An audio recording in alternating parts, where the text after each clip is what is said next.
Rand twisted up to kneel behind the driver's seat. He could not help laughing with relief. "We made it, Mat. I told you we'd." Words died in his mouth as his eyes fell on Caemlyn. After Baerlon, even more after the ruins of Shadar Logoth, he had thought he knew what a great city would look like, but this was more than he would have believed. Outside the Great Wall, buildings clustered as if every town he had passed through had been gathered and set down there, side by side, and all pushed together. Inns thrust their upper stories above the tile roofs of houses, and squat warehouses, broad and windowless, shouldered against them all.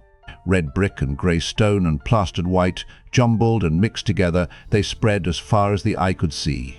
Baerlon could have vanished into it without being noticed, and Whitebridge swallowed up 20 times over with hardly a ripple. And the wall itself, the sheer 50-foot height of pale grey stone, streaked with silver and white, swept out in a great circle, curving to north and south till he wondered how far it must run. All along its length towers rose, round and standing high above the wall's own height, red and white banners whipping in the wind atop each one. From inside the wall, other towers peeked out, slender towers even taller than those at the walls, and domes gleaming white and gold in the sun. 1,000 stories had painted cities in his mind, the great cities of kings and queens, of thrones and powers and legends, and Caemlyn fit into those mind. Deep pictures as water fits into a jug. The cart creaked down the wide road toward the city, toward tower-flanked gates. The wagons of a merchant's train rolled out of those gates, under a vaulting archway in the stone that could have let a giant through, or 10 giants abreast. Unwalled markets lined the road on both sides, roof tiles glistening red and purple, with stalls and pens in the spaces between. Calves bawled, cattle lowed, geese honked, chickens clucked, goats bleated, sheep baaed, and people bargained at the top of their lungs. A wall of noise funneled them toward the gates of Caemlyn. "What did I tell you?" Bunt had to raise his voice to near a shout in order to be heard. "The grandest city in the world. Built by Ogier, you know. Least the inner city and the palace were. It's that old, Caemlyn is. Caemlyn, where good Queen Morgase the Light illumine her, makes the law and holds the peace for Andor. The greatest city on earth." Rand was ready to agree. His mouth hung open, and he wanted to put his hands over his ears to shut out the din. People crowded the road, as thick as folk in Emond's Field crowded the green at Beltane. He remembered thinking there were too many people in Baerlon to be believed, and almost laughed. He looked at Mat and grinned. Mat did have his hands over his ears, and his shoulders were hunched up as if he wanted to cover them with those too. "How are we going to hide in this?" he demanded loudly when he saw Rand looking. "How can we tell who to trust with so many? So bloody many. Light, the noise." Rand looked at Bunt before answering. The farmer was caught up in staring at the city with the noise he might not have heard anyway. Still, Rand put his mouth close to Mat's ear. "How can they find us among so many? Can't you see it, you wool-headed idiot? We're safe, if you ever learn to watch your bloody tongue." He flung out a hand to take in everything. The markets, the city walls still ahead. "Look at it, Mat. Anything could happen here. Anything. We might even find Moiraine waiting for us, and Egwene, and all the rest. If they're alive. If you ask me, they're as dead as the Gleeman." The grin faded from Rand's face, and he turned to watch the gates come nearer. Anything could happen in a city like Caemlyn. He held that thought stubbornly. The horse could not move any faster. Flap the reins as Bunt would. The closer to the gates they came, the thicker the crowd grew, jostling together shoulder to shoulder, pressing against the carts and wagons heading in. Rand was glad to see a good many were dusty young men afoot, with little in the way of belongings. Whatever their ages, a lot of the crowd pushing toward the gates had a travel-worn look. Rickety carts and tired horses, clothes wrinkled from many nights of sleeping rough, dragging steps and weary eyes. But weary or not, those eyes were fixed on the gates, as if getting inside the walls would strip away all their fatigue. Half a dozen of the Queen's guards stood at the gates, their clean red and white tabards and burnished plate and mail, a sharp contrast to most of the people streaming under the stone arch. Backs rigid and heads straight, they eyed the incomers with disdainful wariness. It was plain they would just as soon have turned away most of those coming in. Aside from keeping a way clear for traffic leaving the city though, and having a hard word with those who tried to push too fast, they did not hinder anyone. Keep your places. Don't push. Don't push, the light blinds you. There's room for everybody, the light help us. Keep your places. Bunt's cart rolled past the gates with the slow tide of the throng into Caemlyn. The city rose on low hills, like steps climbing to a centre. Another wall encircled that centre, shining pure white and running over the hills. Inside that were even more towers and domes, white and gold and purple, their elevation atop the hills making them seem to look down on the rest of Caemlyn. Rand thought that must be the inner city of which Bunt had spoken. The Caemlyn Road itself changed as soon as it was inside the city, becoming a wide boulevard, split down the middle by broad strips of grass and trees. The grass was brown and the tree branches bare, but people hurried by as if they saw nothing unusual, laughing, talking, arguing, doing all the things that people do. Just as if they had no idea that there had been no spring yet this year, and might be none. They did not see, Rand realized, could not or would not. Their eyes slid away from leafless branches, and they walked across the dead and dying grass without once looking down. What they did not see they could ignore. What they did not see was not really there. Gaping at the city and the people, Rand was taken by surprise when the cart turned down a side street narrower than the boulevard, but still twice as wide as any street in Emond's Field. Bunt drew the horse to a halt and turned to look back at them hesitantly. The traffic was a bit lighter here. The crowd spit around the cart without breaking stride. What you're hiding under your cloak, is it really what Holdwyn says? Rand was in the act of tossing his saddlebags over his shoulder. He did not even twitch. What do you mean? His voice was steady too. His stomach was a sour knot, but his voice was steady. Mat stifled a yawn with one hand, but he shoved the other under his coat, clutching the dagger from Shadar Logoth. Rand knew, and his eyes had a hard, hunted look under the scarf around his head. Bunt avoided looking at Mat, as if he knew there was a weapon in that hidden hand. Don't mean nothing, I suppose. Look now, if you heard I was coming to Caemlyn, you were there long enough to hear the rest. Was I after a reward, I'd have made some excuse to go in the Goose and Crown, speak to Holdwyn. Only I don't much like Holdwyn, and I don't like that friend of his, not at all. Seems like he wants you two more than he wants. Aes. Anything else? I don't know what he wants, Rand said. We'd never seen him before. It might even be the truth. He could not tell one fade from another. Well, like I say, I don't know nothing, and I guess I don't want to. There's enough trouble around for everybody without. I go looking for more. Mat was slow in gathering his things, and Rand was already in the street before he started climbing down. Rand waited impatiently. Mat turned stiffly from the cart, hugging bow and quiver and blanket roll to his chest, muttering under his breath. Heavy shadows darkened the undersides of his eyes. Rand's stomach rumbled, and he grimaced. Hunger, combined with a sour twisting in his gut, made him afraid he was going to vomit. Mat was staring at him now, expectantly. Which way to go? What to do now? Bunt leaned over and beckoned him closer. He went, hoping for advice about Caemlyn. I'd hide that. Aes. The old farmer paused and looked around warily. People pushed by on both sides of the cart, but except for a few passing curses about blocking the way, no one paid them any attention. Stop wearing it, he said. Hide it, sell it. Give it away. That's my advice. Thing like that's going to draw attention, and I guess you don't want any of that. Abruptly he straightened, clucking to his horse, and drove slowly on down the crowded street without another word or a backward glance. A wagon loaded with barrels rumbled toward them. Rand jumped out of the way, staggered, and when he looked again, Bunt and his cart were lost to sight. What do we do now? Mat demanded. He licked his lips, staring wide-eyed at all the people pushing by, and the buildings towering as much as 6 stories above the street. We're in Caemlyn, but what do we do? He had uncovered his ears, but his hands twitched as if he wanted to put them back. A hum lay on the city, the low, steady drone of hundreds of shops working, thousands of people talking. To Rand, it was like being inside a giant beehive, constantly buzzing. Even if they are here, Rand, how could we find them in all of this? Moiraine will find us, Rand said slowly. The immensity of the city was a weight on his shoulders. He wanted to get away, to hide from all the people and noise. The void eluded him. Despite Tam's teachings, his eyes drew the city into it. He concentrated instead on what was right around him, ignoring everything that lay beyond. Just looking at that one street, it almost seemed like Baerlon. Baerlon, the last place they had all thought they were safe. Nobody is safe anymore. Maybe they are all dead. What do you do then? They're alive. Egwene's alive, he said fiercely. Several passers-by looked at him oddly. Maybe, Matt said. Maybe. What if Moiraine doesn't find us? What if nobody does but the Sao-As,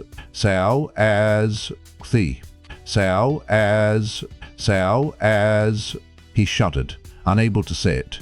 We'll think about that when it happens, he told Matt firmly. If it happens, the worst meant seeking out Elaida, the Aes Sedai, in the palace. He would go on to Tar Valon first. He did not know if Matt remembered what Tom had said about the red Ogier and the black, but he surely did. His stomach twisted again. Tom said to find an inn called the Queen's Blessing. We'll go there first. How? We can't afford one meal between the two of us. At least it's a place to start. Tom thought we could find help there. I can't. Sao-As. Rand, they're everywhere. Matt dropped his eyes to the paving stones and seemed to shrink in on himself, trying to pull away from the people that were all around them. Wherever we go, they're right behind us, or they're waiting for us. They'll be at the Queen's Blessing too. I can't. Sao-As. And I see ideas that person rests the R. Sao-As. Nothing's going to stop a fade. Rand grabbed Matt's collar in a fist that he was trying hard to keep from trembling. He needed Matt. Maybe the others were alive. Light, please. But right then and there, it was just Matt and him. The thought of going on alone. Sao-As. He swallowed hard, tasting bile. He looked around quickly. No one seemed to have heard Matt mention the fade. The crowd pressed past, lost in its own worries. He put his face close to Matt's. We've made it this far, haven't we? He asked in a hoarse whisper. They haven't caught us yet. We can make it all the way, if we just don't quit. I won't just quit and wait for them like a sheep for slaughter. I won't. Well, are you going to stand here till you starve to death? Or until they come pick you up in a sack? He let go of Matt and turned away. His fingernails dug into his palms, but his hands still trembled. Suddenly Matt was walking alongside him, his eyes still down, and Rand let out a long breath. I'm sorry, Rand, Matt mumbled. Forget it, Rand said. Matt barely looked up enough to keep from walking into people while the words poured out in a lifeless voice. I can't stop thinking I'll never see home again. I want to go home. Laugh if you want, I don't care. What I wouldn't give to have my mother blessing me out for something right now. It's like weights on my brain, hot weights. Strangers all around, and no way to tell who to trust if I can trust anybody. Light, the Two Rivers, is so far away it might as well be on the other side of the world. We're alone, and we'll never get home. We're going to die, Rand. Not yet we won't, Rand retorted. Everybody dies. The wheel turns. I'm not going to curl up and wait for it to happen, though. You sound like Master Ogier, Matt grumbled, but his voice had a little spirit in it. Good, Rand said. Good. Light, let the others be all right. Please don't let us be alone. He began asking directions to the Queen's Blessing. The responses varied widely, a curse for all those who did not stay where they belonged, or a shrug and a blank look being the most common. Some stalked on by with no more than a glance, if that. A broad-faced man, nearly as big as Perrin, cocked his head and said, The Queen's Blessing, eh? You country boys, Queen's men? He wore a white cockade on his wide-brimmed hat and a white armband on his long coat. Well, you've come too late. He went off roaring with laughter, leaving Rand and Matt to stare at one another in puzzlement. Rand shrugged. There were plenty of odd folk in Caemlyn, people like he had never seen before. Some of them stood out in the crowd, skins too dark or too pale, coats of strange cut or bright colors, hats with pointed peaks or long feathers. There were women with veils across their faces, women in stiff dresses as wide as the wearer was tall, women in dresses that left more skin bare than any tavern maid he had seen. Occasionally, a carriage, all vivid paint and gilt, squeezed through the thronged streets behind a 4 or 6 horse team with plumes on their harness. Sedan chairs were everywhere, the polemen pushing along with never a care for who they shoved aside. Rand saw one fight start that way, a brawling heap of men swinging their fists, while a pale-skinned man in a red-striped coat climbed out of the sedan chair lying on its side. 2 roughly dressed men, who seemed to have been just passing by up till then, jumped on him before he was clear. The crowd that had stopped to watch began to turn ugly, muttering and shaking fists. Rand pulled at Mat's sleeve and hurried on. Mat needed no second urging. The roar of the small riot followed them down the street. Several times men approached the 2 of them instead of the other way around.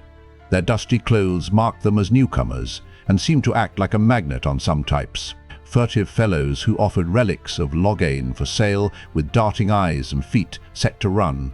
Rand calculated he was offered enough scraps of the false dragon's cloak and fragments of his sword to make 2 swords and half a dozen cloaks. Mat's face brightened with interest, the first time at least, but Rand gave them all a curt no, and they took it with a bob of the head and a quick, "Light illumine the Queen, good master," and vanished. Most of the shops had plates and cups painted with fanciful scenes purporting to show the false dragon being displayed before the Queen in chains, and there were white cloaks in the streets. Each walked in an open space that moved with him, just as in Baerlon. Staying unnoticed was something Rand thought about a great deal. He kept his cloak over his sword, but that would not be good enough for very long. Sooner or later someone would wonder what he was hiding. He would not, could not take Bunt's advice to start wearing it, not his link to Tam. To his father. Many others among the throng wore swords, but none with the heron mark to pull the eye. All the Caemlyn men, though, and some of the strangers, had their swords wound in strips of cloth, sheath and hilt, red bound with white cord or white bound with red. 100 heron marks could be hidden under those wrappings and no one would see. Besides, following local fashion would make them seem to fit in more. A good many shops were fronted with tables displaying the cloth and cord, and Rand stopped at one. The red cloth was cheaper than the white, though he could see no difference apart from the colour, so he bought that and the white cord to go with it, despite Mat's complaints about how little money they had left.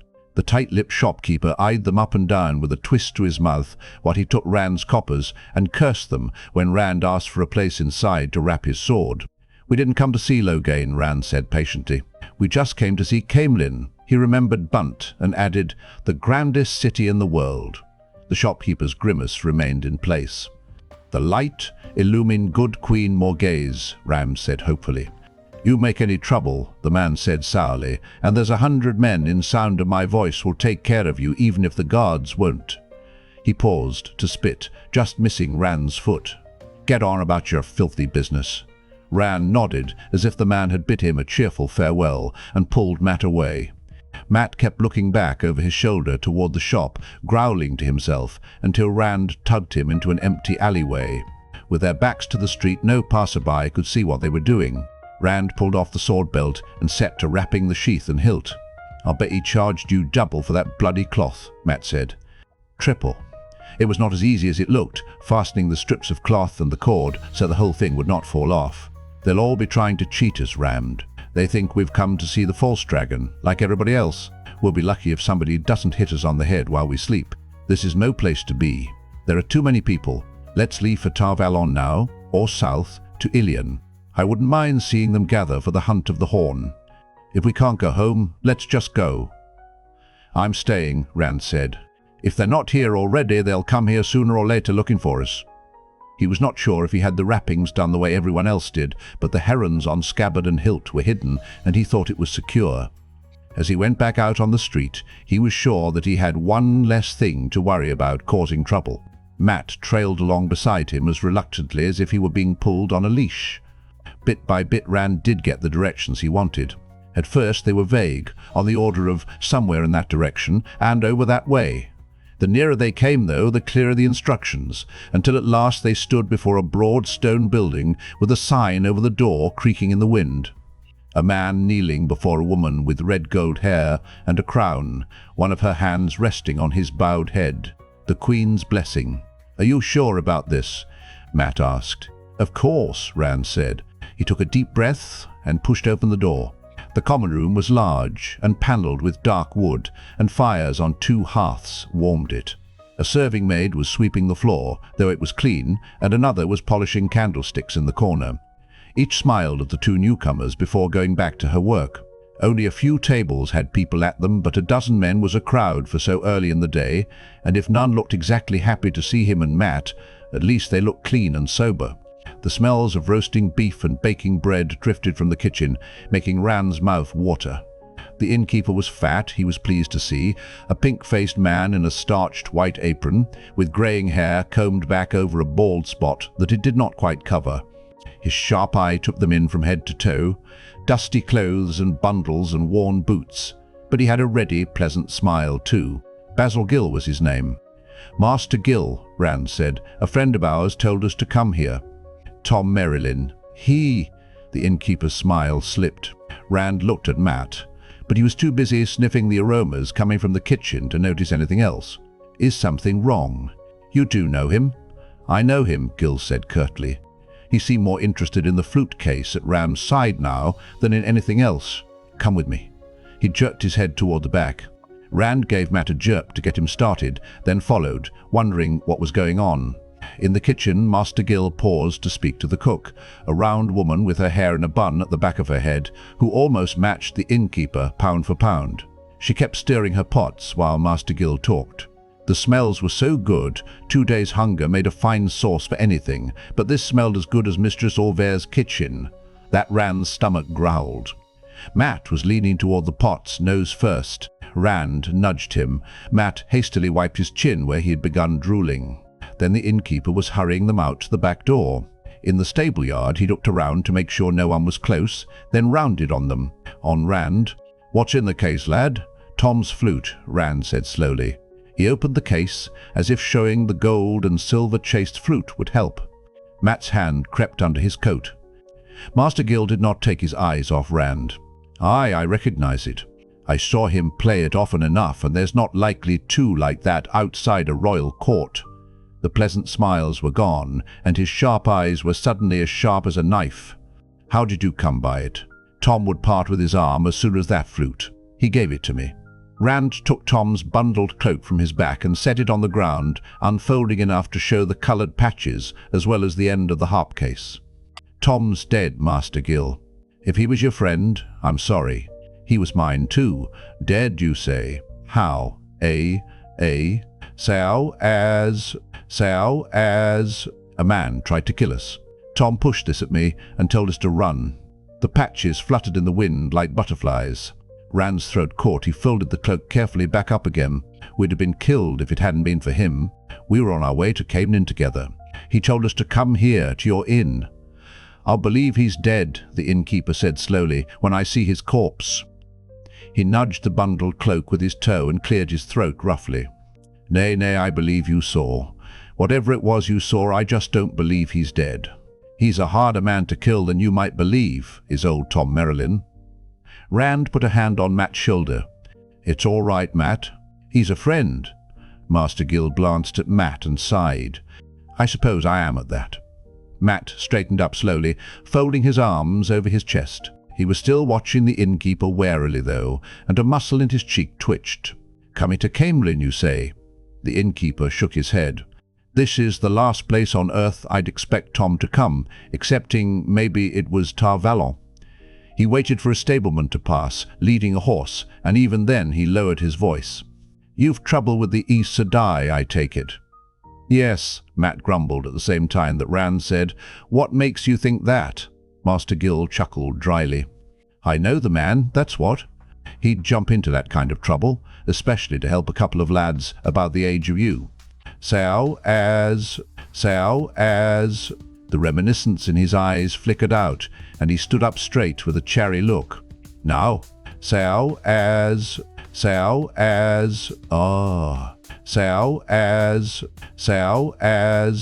I'm not making any accusations, mind, but... as...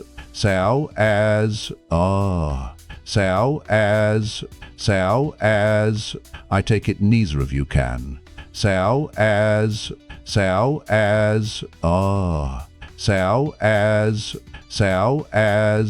What I'm getting at is Aes,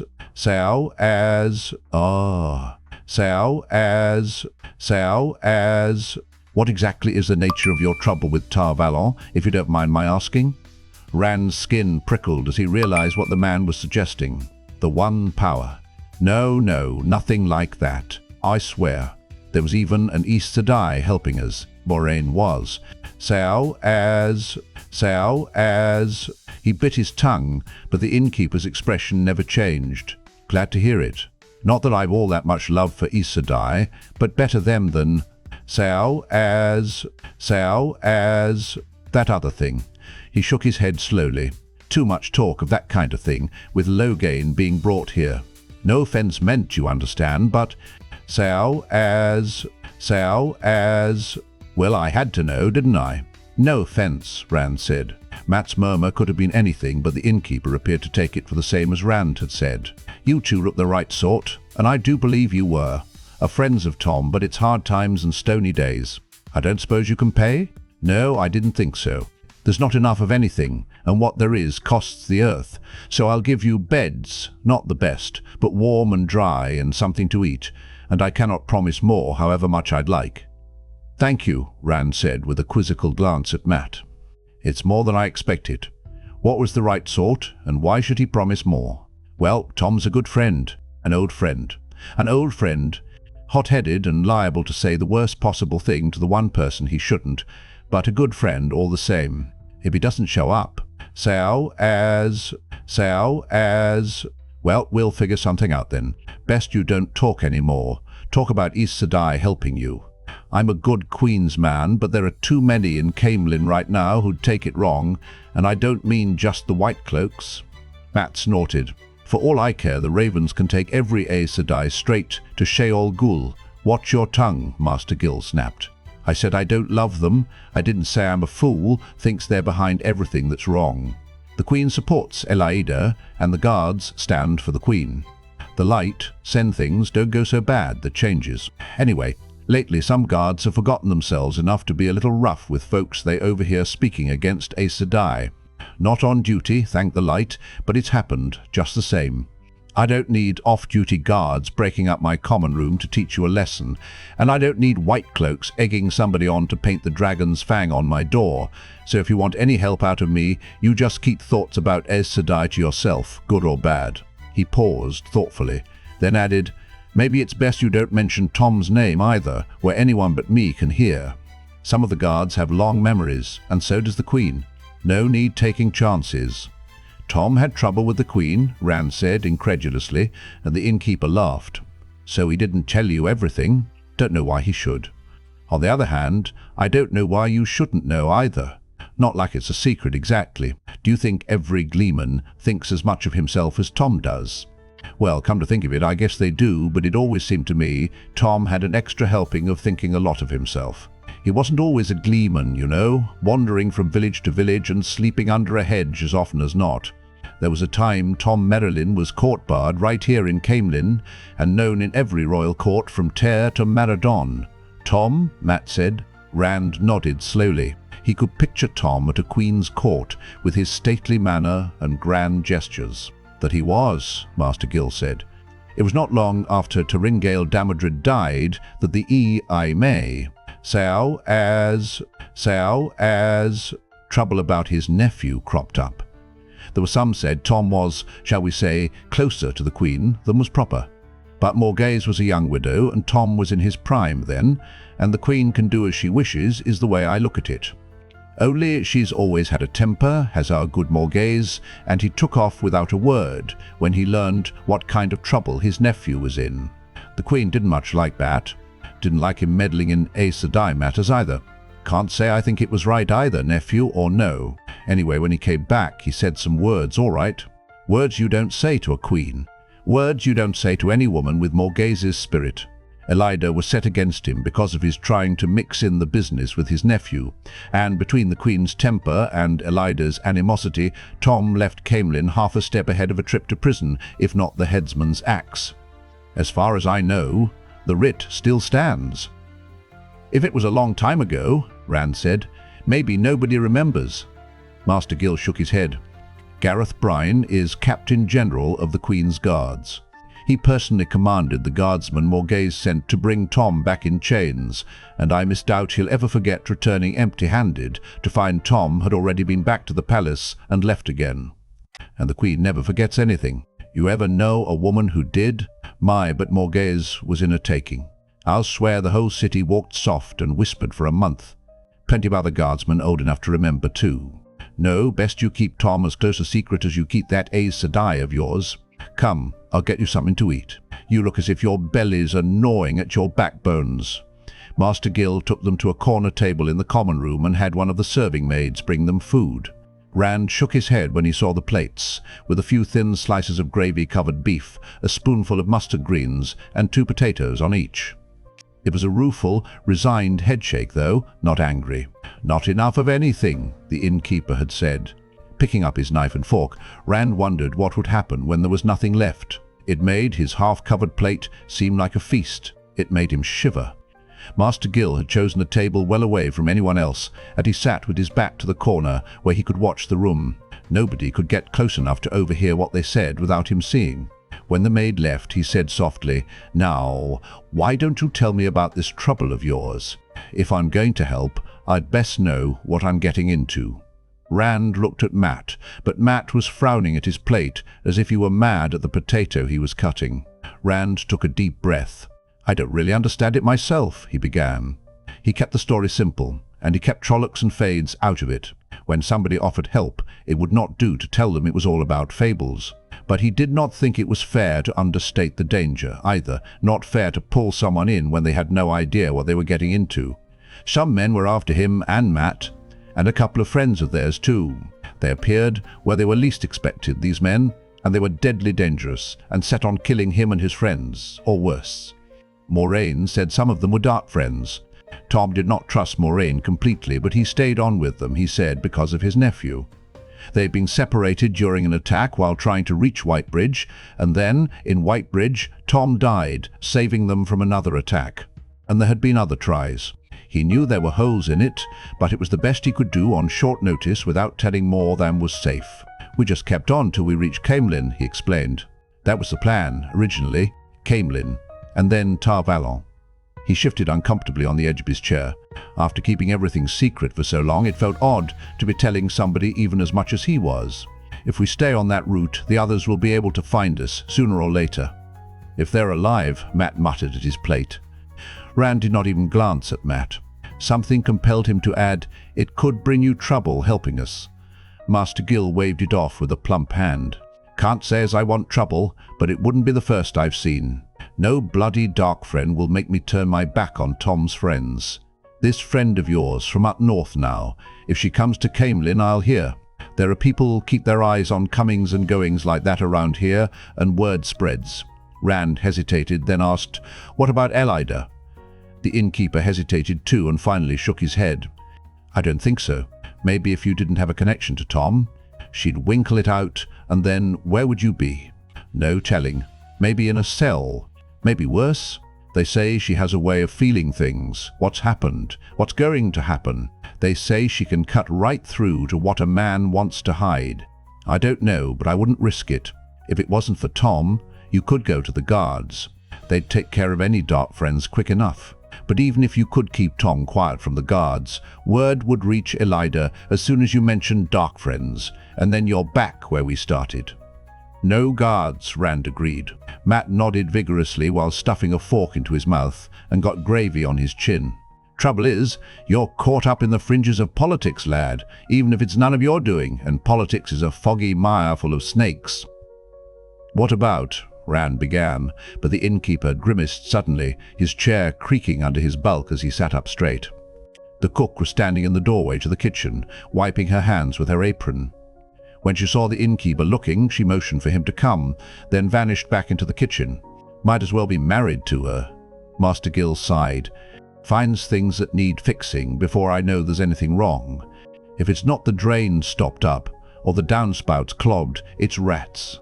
I keep a clean place, you understand, but with so many people in the city, rats are everywhere. Crowd people together, and you get rats, and Caemlyn has a plague of them all of a sudden. You wouldn't believe what a good cat a prime ratter fetches these days. Your room is in the attic. I'll tell the girls which any of them can show you to it. And don't worry about dark friends. I can't say much good about the White Cloaks, but between them and the guards, that sort won't dare show their filthy faces in Caemlyn. His chair squeaked again as he pushed it back and stood. I hope it isn't the drains again. Rand went back to his food, but he saw that Matt had stopped eating. I thought you were hungry, he said. Matt kept staring at his plate, pushing one piece of potato in a circle with his fork. You have to eat, Matt. We need to keep up our strength if we're going to reach Tar Valon. Matt let out a low, bitter laugh. Tar Valon. All this time it's been Caemlyn. Moiraine would be waiting for us in Caemlyn. We'd find Perrin and Egwene in Caemlyn. Everything would be all right if we only got to Caemlyn. Well, here we are, and nothing's right. No Moiraine, no Perrin, no anybody. Now it's everything will be all right if we only get to Tar Valon. We're alive, Rand said more sharply than he had intended. He took a deep breath and tried to moderate his tone. We are alive. That much is all right, and I intend to stay alive. I intend to find out why we're so important. I won't give up. All these people, and any of them, could be dark friends. Master Gill promised to help us awfully quick. What kind of man just shrugs off Aes Sedai and dark friends? It isn't natural. Any decent person would tell us to get out, or Sao as, or Sao as, or something. Eat, Rand said gently, and watched until Matt began chewing a piece of beef. He left his own hands resting beside his plate for a minute, pressing them against the table to keep them from shaking. He was scared. Not about Master Gill, of course, but there was enough without that. Those tall city walls would not stop a fade. Maybe he should tell the innkeeper about that. But even if Gill believed, would he be as willing to help if he thought a fade might show up at the Queen's blessing? And the rats. Maybe rats did thrive where there were a lot of people, but he remembered the dream that was not a dream in Baerlon, and a small spine snapping. Sometimes the Dark One uses carrion eaters as his eyes, Lan had said. Ravens, crows, rats. Sao as. He ate, but when he was done, he could not remember tasting a single bite. A serving maid, the one who had been polishing candlesticks when they came in, showed them up to the attic room. A dormer window pierced the slanting outer wall, with a bed on either side of it, and pegs beside the door for hanging their belongings. The dark-eyed girl had a tendency to twist her skirt and giggle whenever she looked at Rand. She was pretty, but he knew if he said anything to her, he would just make a fool of himself. She made him wish he had Perrin's way with girls. He was glad when she left. He expected some comment from Matt, but as soon as she was gone, Matt threw himself on one of the beds, still in his cloak and boots, and turned his face to the wall. Rand hung his things up, watching Matt's back. He thought Matt had his hand under his coat, clutching that dagger again. "You just going to lie up here hiding?" he said finally. "I'm tired," Matt mumbled. "We have questions to ask Master Gill yet. He might even be able to tell us how to find Egwene and Perrin. They could be in Caemlyn already if they managed to hang on to their horses." "They're dead," Matt said to the wall. Rand hesitated, then gave up. He closed the door softly behind him, hoping Matt really would sleep. Downstairs, however, Master Gill was nowhere to be found, though the sharp look in the cook's eye said she was looking for him too. For a while Rand sat in the common room, but he found himself eyeing every patron who came in, every stranger who could be anyone or anything, especially in the moment when he was first silhouetted as a cloaked black shape in the doorway. A fade in the room would be like a fox in a chicken coop. A guardsman entered from the street. The red-uniformed man stopped just inside the door, running a cool eye over those in the room who were obviously from outside the city. Rand studied the tabletop when the guardsman's eyes fell on him. When he looked up again, the man was gone. The dark-eyed maid was passing with her arms full of towels. "They do that sometimes," she said in a confiding tone as she went by, "just to see there's no trouble. They look after good Queen's folk, they do. Nothing for you to worry about." She giggled. Rand shook his head. Nothing for him to worry about. It was not as if the guardsman would have come over and demanded to know if he knew Tom Merrilin. He was getting as bad as Matt. He scraped back his chair. Another maid was checking the oil in the lamps along the wall. "Is there another room where I could sit?" he asked her. He did not want to go back upstairs and shut himself up with Mat's sullen withdrawal. "Maybe a private dining room that's not being used. There's the library." She pointed to a door. "Through there, to your right, at the end of the hall. Might be empty this hour." "Thank you. If you see Master Gill, would you tell him Rand or Thor needs to talk to him if he can spare a minute?" "I'll tell him," she said, then grinned. "Cook wants to talk to him too." The innkeeper was probably hiding, he thought as he turned away from her. When he stepped into the room to which she had directed him, he stopped and stared. The shelves must have held 300 or 400 books, more than he had ever seen in one place before. Cloth-bound, leather-bound with gilded spines. Only a few had wooden covers. His eyes gobbled up the titles, picking out old favourites. The Travels of Jane Fastrider, the Essays of William of Malachese. His breath caught at the sight of a leather-bound copy of Voyages Among the Seafolk. Tam had always wanted to read that. Picturing Tam, turning the book over in his hands with a smile, getting the feel of it before settling down before the fireplace with his pipe to read, his own hand tightened on his sword hilt with a sense of loss and emptiness that dampened all his pleasure in the books. A throat cleared behind him, and he suddenly realized he was not alone. Ready to apologize for his rudeness, he turned. He was used to being taller than almost everyone he met, but this time his eyes travelled up and up and up, and his mouth fell open. Then he came to the head, almost reaching the 10-foot ceiling. A nose as broad as the face, so wide it was more a snout than a nose. Eyebrows that hung down like tails, framing pale eyes as big as teacups. Ears that poked up to tufted points through a shaggy black mane. Trolloc. He let out a yell and tried to back up and draw his sword. His feet got tangled and he sat down hard instead.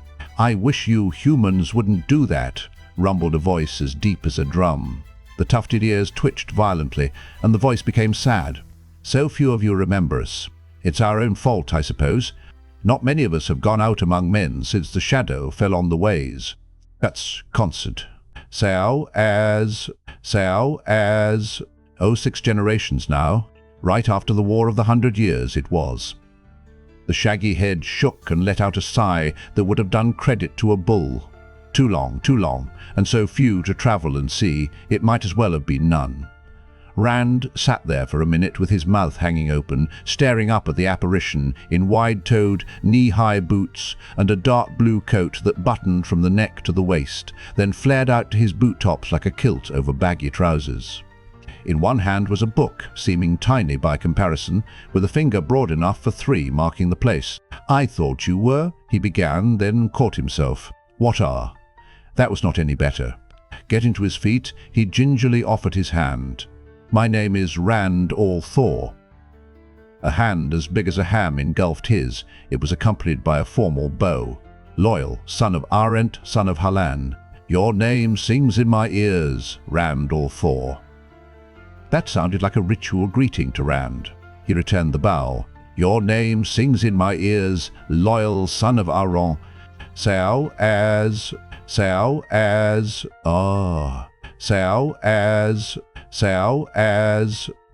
of Halam." It was all a little unreal. He still did not know what Loial was. The grip of Loial's huge fingers was surprisingly gentle, but he was still relieved to get his hand back in one piece. "You humans are very excitable," Loial said in that bass rumble. "I'd heard all the stories and read the books, of course, but I didn't realize. My first day in Caemlyn, I could not believe the uproar. Children cried and women screamed, and a mob chased me all the way across the city, waving clubs and knives and torches and shouting, 'Trolloc!' I'm afraid I was almost beginning to get a little upset. There's no telling what would have happened if a party of the Queen's guards hadn't come along." "A lucky thing," Rand said faintly. "Yes, but even the guardsmen seemed almost as afraid of me as the others. 4 days in Caemlyn now, and I haven't been able to put my nose outside this inn. Good Master Gill even asked me not to use the common room." His ears twitched. "Not that he hasn't been very hospitable, you understand, but there was a bit of trouble that first night. All the humans seemed to want to leave at once. Such screaming and shouting, everyone trying to get through the door at the same time. Some of them could have been hurt." Rand stared in fascination at those twitching ears.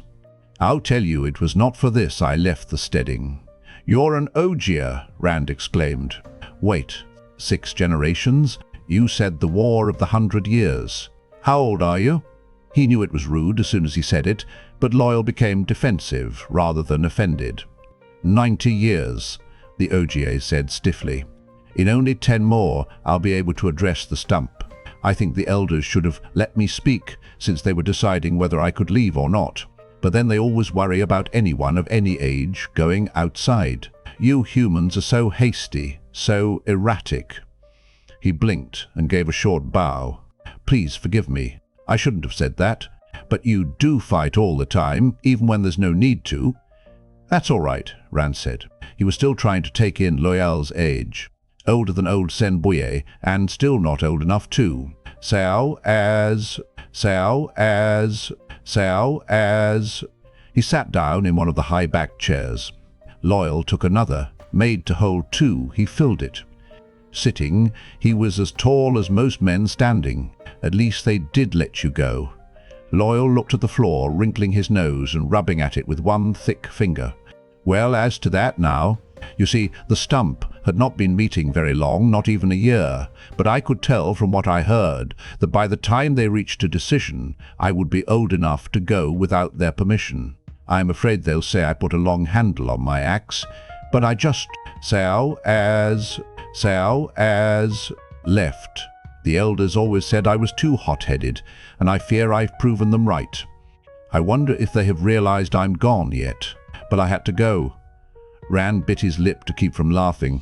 If Loial was a hot-headed Ogier, he could imagine what most Ogier were like. Had not been meeting very long, not even a year. Master Ogier would just shake his head in wonder. A village council meeting that lasted half a day would have everybody jumping up and down, even Haral Luhan. A wave of homesickness swept over him, making it hard to breathe for memories of Tam and Egwene and the Wine Spring Inn and Beltane on the Green in happier days. He forced them away. "If you don't mind my asking," he said, clearing his throat, "why did you want to go? Outside so much? I wish I'd never left my home myself." "Why to see?" Loial said, as if it were the most obvious thing in the world. "I read the books, all the travelers' accounts, and it began to burn in me that I had to see, not just read." His pale eyes brightened and his ears stiffened. "I studied every scrap I could find about traveling, about the ways and customs in human lands, and the cities we built for you, humans, after the breaking of the world. And the more I read, the more I knew that I had to go outside, go to those places we had been, and see the groves for myself." Rand blinked. "Groves?" "Yes, the groves. The trees. Only a few of the great trees, of course, tower into the sky to keep memories of the steading fresh." His chair groaned as he shifted forward, gesturing with his hands, one of which still held the book. His eyes were brighter than ever, and his ears almost quivered. "Mostly they use the trees of the land and the place. You cannot make the land go against itself. Not for long, the land will rebel. You must shape the vision to the land, not the land to the vision. In every grove was planted every tree that would grow and thrive in that place, each balanced against the next, each placed to complement the others, for the best growing, of course, but also so that the balance would sing in the eye and the heart." The books spoke of groves to make elders weep and laugh at the same time, groves to remain green in memory forever. "What about the cities?" Rand asked. Loial gave him a puzzled look. The cities the Ogier built. Here, for instance, Caemlyn. Ogier built Caemlyn, didn't you? The stories say so. Working with stone. Aes. His shoulders gave a massive shrug. "That was just something learned in the years after the breaking, during the exile, when we were still trying to find the steading again. It is a fine thing, I suppose, but not the true thing. Try as you will, and I have read that the Ogier who built those cities truly did try. You cannot make stone live. A few still do work with stone, but only because you humans damage the buildings so often with your wars. There were a handful of Ogier in Aes.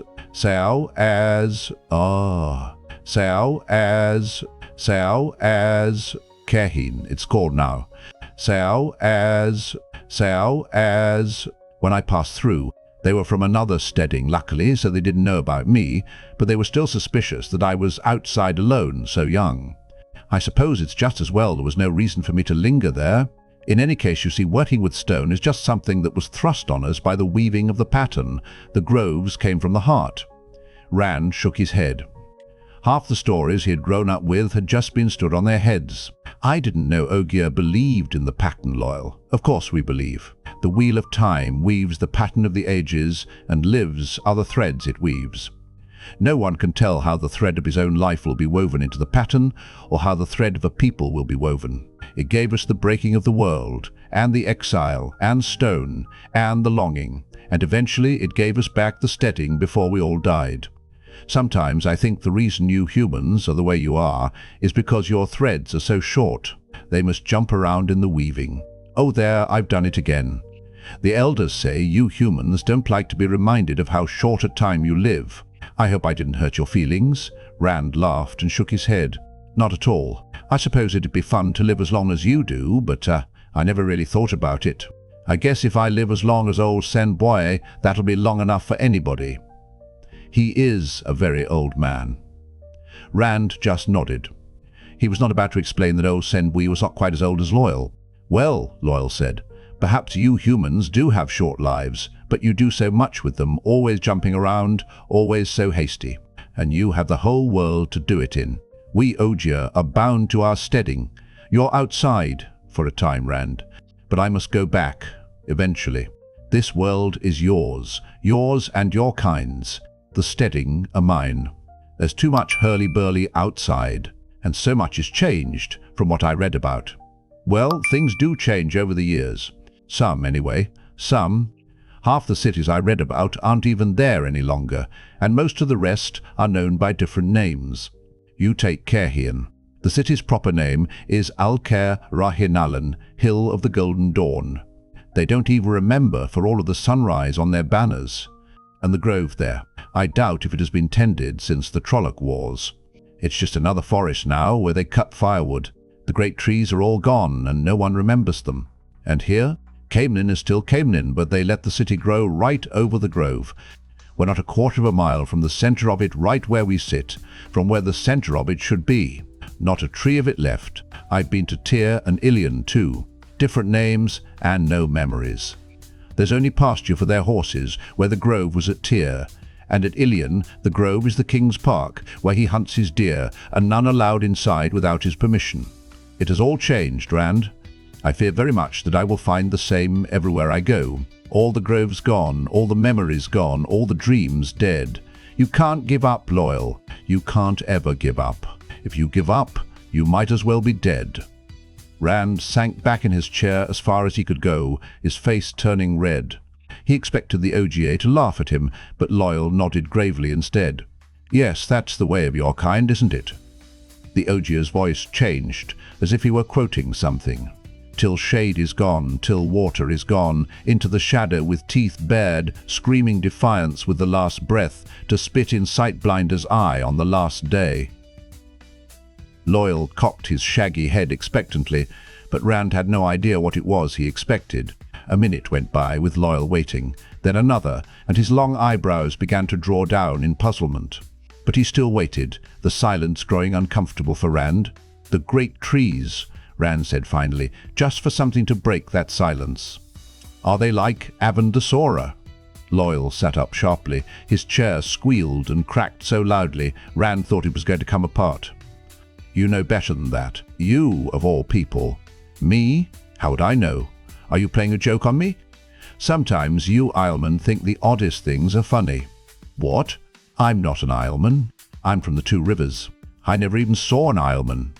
Loial shook his head, and the tufts on his ears drooped outward. You see? Everything has changed, and half of what I know is useless. I hope I did not offend you. I'm sure your Two Rivers is a very fine place, wherever it is. Somebody told me, Rand said, that it was once called Manetherin. I'd never heard it, but maybe you. Aes. The Ogier's ears had perked up happily. Yes, Manetherin. The tufts went down again. There was a very fine grove there. Your pain sings in my heart, Randall Thor. We could not come in time. Loial bowed where he sat, and Rand bowed back. He suspected Loial would be hurt if he did not, would think he was rude at the least. He wondered if Loial thought he had the same sort of memories the Ogier seemed to. The corners of Loial's mouth and eyes were certainly turned down, as if he were sharing the pain of Rand's loss, just as if the destruction of Manetheren were not something that happened 2,000 years ago, near enough, something that Rand only knew about because of Moiraine's story. After a time, Loial sighed. "The wheel turns," he said, "and no one knows it's turning. But you have come almost as far from your home as I have. A very considerable distance as things are now. When the ways were freely open, of course, but that is long past. Tell me what brings you so far. Is there something you want to see too?" Rand opened his mouth to say that they had come to see the false dragon, and he could not say it. Perhaps it was because Loial acted as if he were no older than Rand, 90 years old, or no, 90 years old. Maybe for an Ogier, 90 years was not any older than he was. It had been a long time since he had been able to really talk to anyone about what was happening. Always the fear that they might be dark friends, or think he was. Mat was so drawn in on himself, feeding his fears on his own suspicions, that he was no good for talking. Rand found himself telling Loial about Winternight. Not a vague story about dark friends, the truth about Trollocs breaking in the door and a fade on the quarry road. Part of him was horrified at what he was doing, but it was almost as if he were two people, one trying to hold his tongue, while the other only felt the relief at being able to tell it all finally. The result was that he stumbled and stuttered and jumped around in the story. Shadar Logoth and losing his friends in the night, not knowing if they were alive or dead. The Fade in Whitebridge, and Tom dying, so they could escape. The Fade in Baerlon. Dark friends later, Howl Goad, and the boy who was afraid of them, and the woman who tried to kill Mat. The Halfman outside the Goose and Crown. When he started babbling about dreams, even the part of him that wanted to talk felt the hackles rising on the back of his neck. He bit his tongue, clamping his teeth shut. Breathing heavily through his nose, he watched the Ogier warily, hoping he thought he had meant nightmares. The light knew it all sounded like a nightmare, or enough to give anyone nightmares. Maybe Loial would just think he was going mad. Maybe. Aes Taveren, Loial said. Rand blinked. What Taveren? Loial rubbed behind a pointed ear with one blunt finger and gave a little shrug. Elder Harmon always said I never listened, but sometimes I did. Sometimes I listened. You know how the pattern is woven, of course. I never really thought about it, he said slowly. It just is. Yes, well, not exactly. You see, the Wheel of Time weaves the pattern of the ages, and the threads it uses are lives. It is not fixed, the pattern, not always. If a man tries to change the direction of his life and the pattern has room for it, the wheel just weaves on and takes it in. There is always room for small changes, but sometimes the pattern simply won't accept a big change, no matter how hard you try. You understand? Rand nodded. I could live on the farm or in Emond's field, and that would be a small change. If I wanted to be a king, though, Aes. He laughed, and Loial gave a grin that almost split his face in two. His teeth were white and as broad as chisels. Yes, that's it. But sometimes the change chooses you, or the wheel chooses it for you. And sometimes the wheel bends a life thread, or several threads, in such a way that all the surrounding threads are forced to swirl around it, and those force other threads, and those still others, and on and on. That first bending to make the web, that is Taveren, and there is nothing you can do to change it, not until the pattern itself changes. The web Tamaral Island, it's called, can last for weeks or for years. It can take in a town or even the whole pattern. Arthur Hawkwing was Taveren. So was Lu's Therin Kinslayer, for that matter, I suppose. He let out a booming chuckle. Elder Harmon would be proud of me. He always droned on, and the books about travelling were much more interesting, but I did listen sometimes. That's all very well, Rand said, but I don't see what it has to do with me. I'm a shepherd, not another Arthur Hawkwing, and neither is Mat or Perrin. It's just Aes ridiculous. I didn't say you were, but I could almost feel the pattern swirl just listening to you tell your tale, and I have no talent there. You are Tavorain, all right. You and maybe your friends too." The Ogier paused, rubbing the bridge of his broad nose thoughtfully. Finally he nodded to himself, as if he had reached a decision. "I wish to travel with you, Rand." For a minute, Rand stared, wondering if he had heard correctly. "With me," he exclaimed when he could speak.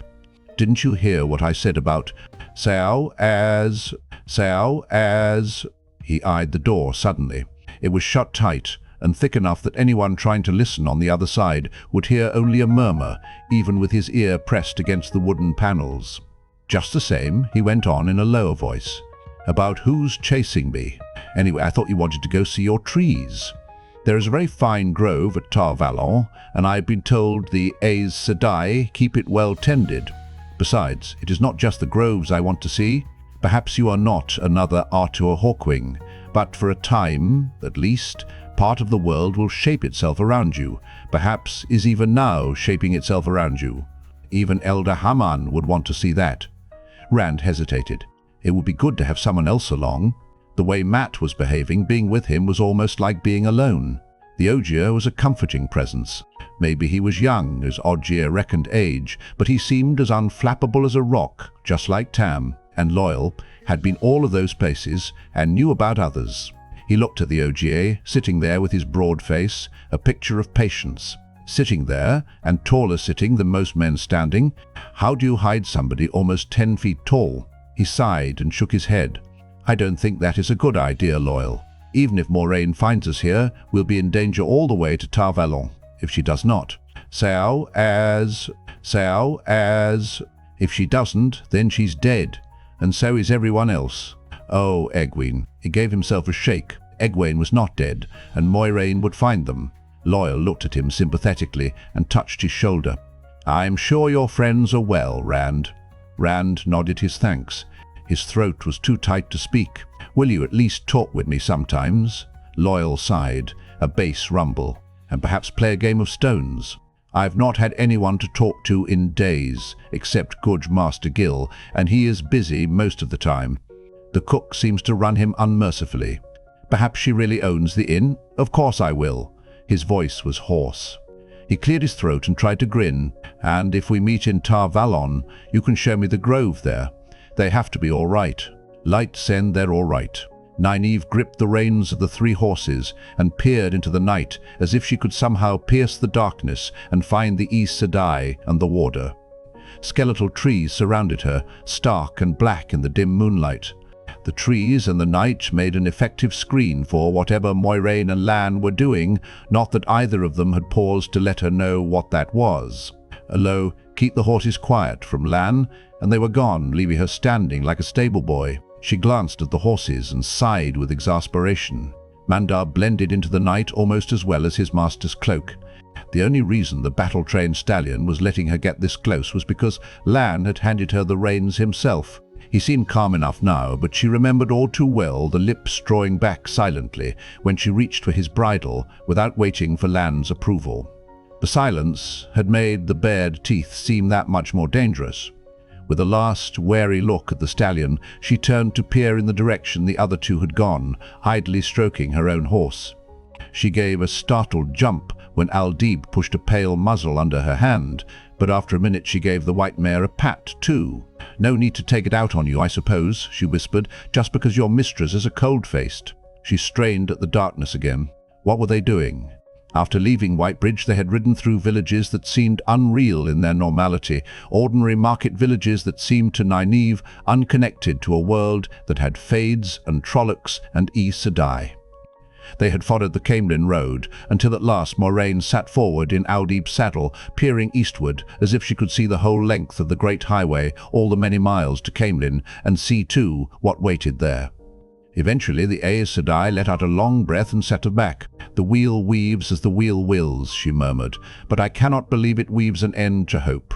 I must first take care of that of which I can be certain. It will be as the wheel weaves." And she turned her mare north, off the road into the forest. One of the boys was in that direction with the coin Moiraine had given him. Lan followed. Nynaeve gave a long last look at the Caemlyn road. Few people shared the roadway with them there. A couple of high-wheeled carts and one empty wagon in the distance. A handful of folk afoot with their belongings on their backs or piled on pushcarts. Some of those were willing to admit they were on their way to Caemlyn to see the false dragon, but most denied it vehemently, especially those who had come through Whitebridge. At Whitebridge, she had begun to believe Moiraine, one, not more at any rate, and there was no comfort in that. The warder and the Aes Sedai were almost out of sight through the trees before she started after them. She hurried to catch up. Lan looked back at her frequently and waved for her to come on, but he kept at Moraine's shoulder, and the Aes Sedai had her eyes fixed ahead. One evening after they left the road, the invisible trail failed. Moiraine, the unflappable Moiraine, suddenly stood up beside the small fire where the tea kettle was boiling, her eyes widening. "It is gone," she whispered at the night. "He is." "Ah, Aes. Nynaeve could not finish the question. "Light, I don't even know which one it is." "He did not die," the Aes Sedai said slowly, "but he no longer has the token." She sat down, her voice level and her hand steady, as she took the kettle off the flames and tossed in a handful of tea. "In the morning we will keep on as we've been going. When I get close enough I can find him without the coin." As the fire burned down to coals, Lan rolled himself in his cloak and went to sleep. Nynaeve could not sleep. She watched the Aes Sedai. Moiraine had her eyes closed, but she sat upright, and Nynaeve knew she was awake. Long after the last glow had faded from the coals, Moiraine opened her eyes and looked at her. She could feel the Aes Sedai's smile even in the dark. "He has regained the coin, wisdom. All will be well." She lay down on her blankets with a sigh, and almost at once was breathing deep in slumber. Nynaeve had a hard time joining her, tired as she was. Her mind conjured up the worst, no matter how she tried to stop it. All will be well. After Whitebridge, she could no longer make herself believe that so easily. Abruptly, Nynaeve was jerked from memory back to the night. There really was a hand on her arm. Stifling the cry that rose in her throat, she fumbled for the knife at her belt, her hand closing on the hilt, before she realized that the hand was Lan's. The warder's hood was thrown back, but his chameleon-like cloak blended so well with the night that the dim blur of his face seemed to hang suspended in the night. The hand on her arm appeared to come out of thin air. She drew a shuddering breath. She expected him to comment on how easily he had come on her unaware, but instead he turned to dig into his saddlebags. "You are needed," he said, and knelt to fasten hobbles on the horses. As soon as the horses were secured, he straightened, grasped her hand, and headed off into the night again. His dark hair fit into the night almost as well as his cloak, and he made even less noise than she did. Grudgingly, she had to admit that she could never have followed him through the darkness without his grip as a guide. She was not certain she could pull loose if he did not want to release her. Anyway, he had very strong hands. As they came up on a small rise, barely enough to be called a hill, he sank to one knee, pulling her down beside him. It took her a moment to see that Moiraine was there too. Unmoving, the Aes Sedai could have passed for a shadow in her dark cloak. Lan gestured down the hillside to a large clearing in the trees. Nynaeve frowned in the dim moonlight, then suddenly smiled in understanding. Those pale blurs were tents in regular rows, a darkened encampment. "White cloaks," Lan whispered. 200 of them, maybe more. "There's good water down there, and the lad we're after. In the camp," she felt more than saw Lan nod. "In the middle of it, Moiraine can point right to him. I went close enough to see he's under guard." "A prisoner?" Nynaeve said. "Why? I don't know. The children should not be interested in a village boy, not unless there was something to make them suspicious. The light knows it doesn't take much to make white cloaks suspicious, but it still worries me. How are you going to free him?" It was not until he glanced at her that she realized how much assurance there had been in her that he could march into the middle of 200 men and come back with the boy. Well, he is a warder. Some of the stories must be true. She wondered if he was laughing at her, but his voice was flat and businesslike. "I can bring him out, but he'll likely be in no shape for stealth. If we're seen, we may find 200 white cloaks on our heels, and us riding double. Unless they are too busy to chase us. Are you willing to take a chance? To help an Emond's fielder?" "Of course." "What kind of chance?" He pointed into the darkness again, beyond the tents. This time she could make out nothing but shadows. Their horse lines. If the picket ropes are cut, Not all the way through, but enough so they'll break when Moiraine creates a diversion. The White Cloaks will be too busy chasing their own horses to come after us. There are 2 guards on that side of the camp, beyond the picket lines, but if you are half as good as I think you are, they'll never see you." She swallowed hard. Stalking rabbits was one thing, guards, though, with spears and swords. "So he thinks I'm good, does he? I'll do it." Lan nodded again, as if he had expected no less. "One other thing. There are wolves about tonight. I saw 2, and if I saw that many, there are probably more."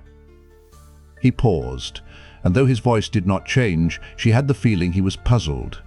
It was almost as if they wanted me to see them. "Anyway, they shouldn't bother you. Wolves usually stay away from people." "I wouldn't have known that," she said sweetly. "I only grew up around shepherds." He grunted, and she smiled into the darkness. "We'll do it now then," he said. Her smile faded as she peered down at the camp full of armed men. 200 men with spears and swords and "Aes." Before she could reconsider, she eased her knife in its sheath and started to slip away. Moiraine caught her arm in a grip almost as strong as Lan's. "Take care," the Aes Sedai said softly. "Once you cut the ropes, return as quickly as you can. You are a part of the pattern too, and I would not risk you any more than any of the others if the whole world was not at risk in these days." Nynaeve rubbed her arm surreptitiously when Moiraine released it. She was not about to let the Aes Sedai know the grip had hurt, but Moiraine turned back to watching the camp below as soon as she let go, and the warder was gone, Nynaeve realized with a start. She had not heard him leave. Light blind the bloody man? Quickly she tied her skirts up to give her legs freedom and hurried into the night. After that first rush, with foreign branches cracking under her feet, she slowed down, glad there was no one there to see her blush. The idea was to be quiet, and she was not in any kind of competition with the warder. "Oh no!" She shook off the thought and concentrated on making her way through the dark woods. It was not hard in and of itself. The faint light of the waning moon was more than enough for anyone who had been taught by her father, and the ground had a slow, easy roll. But the trees, bare and stark against the night sky, constantly reminded her that this was no childhood game, and the keening wind sounded all too much like Trolloc horns. Now that she was alone in the darkness, she remembered that the wolves that usually ran away from people had been behaving differently in the 2 rivers this winter. Relief flooded through her like warmth when she finally caught the smell of horses. Almost holding her breath, she got down on her stomach and crawled upwind toward the smell. She was nearly on the guards before she saw them, marching toward her out of the night, white cloaks flapping in the wind and almost shining in the moonlight. They might as well have carried torches. Torchlight could not have made them much more visible. She froze, trying to make herself a part of the ground. Nearly in front of her, not 10 paces away, they marched to a halt with a stomp of feet facing each other, spears shouldered. Just beyond them she could make out shadows that had to be the horses. The stable smell, horse and manure, was strong. "All is well with the night," one white-cloaked shape announced. "The light illumine us and protect us from the shadow." "All is well with the night," the other replied. "The light illumine us and protect us from the shadow." With that, they turned and marched off into the darkness again. Nynaeve waited, counting to herself while they made their circuit twice. Each time they took exactly the same count, and each time they rigidly repeated the same formula, not a word more or less. Neither so much as glanced to one side. They stared straight ahead as they marched up, then marched away. She wondered if they would have noticed her, even if she had been standing up. Before the night swallowed the pale swirls of their cloaks a third time, she was already on her feet, running in a crouch toward the horses. As she came close, she slowed so as not to startle the animals. The white-cloaked guards might not see what was not shoved under their noses, but they would certainly investigate if the horses suddenly began whickering. The horses along the picket lines, there was more than one row, were barely realized, masses in the darkness, heads down. Occasionally one snorted or stamped a foot in its sleep. In the dim moonlight she was nearly on the end post of the picket line before she saw it. She reached for the picket line and froze when the nearest horse raised its head and looked at her. Its single lead rein was tied in a big loop around the thumb-thick line that ended at the post. One whinny. Her heart tried to pound its way out of her chest, sounding loud enough to bring the guards. Never taking her eyes off the horse, she sliced at the picket rope, feeling in front of her blade to see how far she had cut. The horse tossed its head, and her breath went cold. Just one whinny. Only a few thin strands of hemp remained whole under her fingers.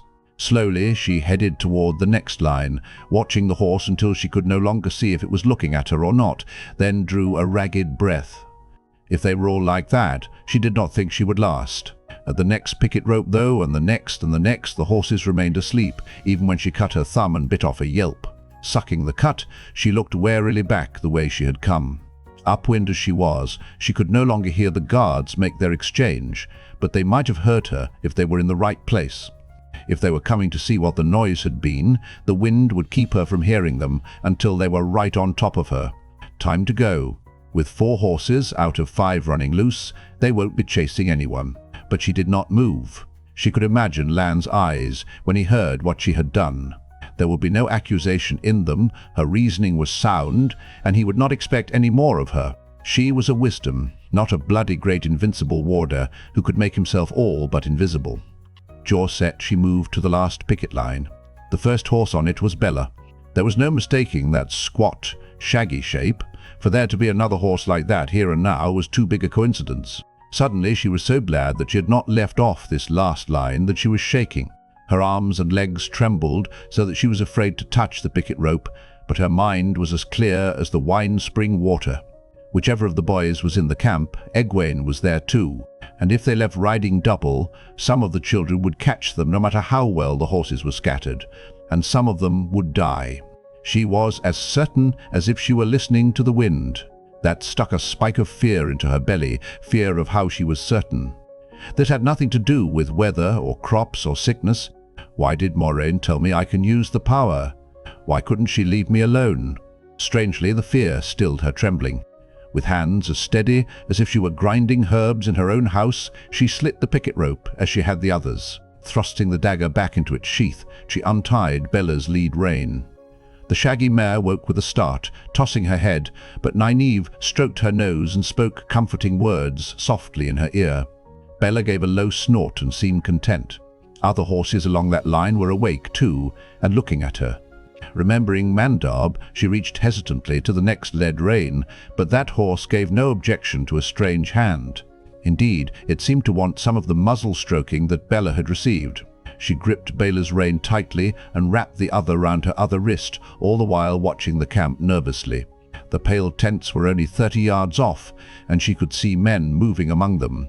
If they noticed the horses stirring and came to see what caused it.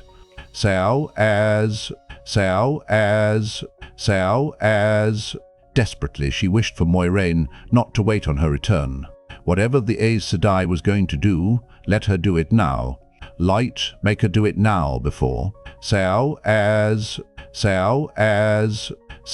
Aes. Abruptly, lightning shattered the night overhead, for a moment obliterating darkness. Thunder smote her ears, so hard she thought her knees would buckle as a jagged trident stabbed the ground just beyond the horses, splashing dirt and rocks like a fountain. The crash of riven earth fought the thunderstroke. The horses went mad, screaming and rearing. The picket ropes snapped like thread where she had cut them. Another lightning bolt sliced down before the image of the first faded. Nynaeve was too busy to exult.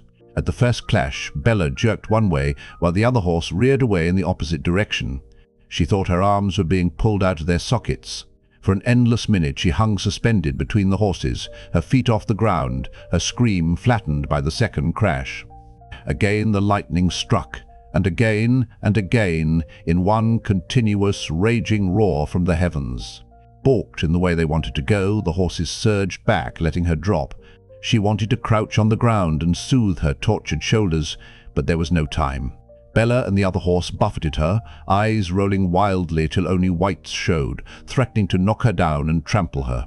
Somehow she made her arms lift, clutched her hands in Bella's mane, pulled herself onto the heaving mare's back. The other rein was still around her wrist, pulled tight into the flesh.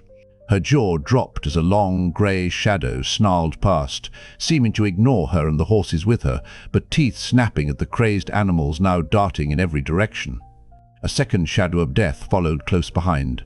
Nynaeve wanted to scream again, but nothing came out. Wolves, light, help us. What is Moiraine doing?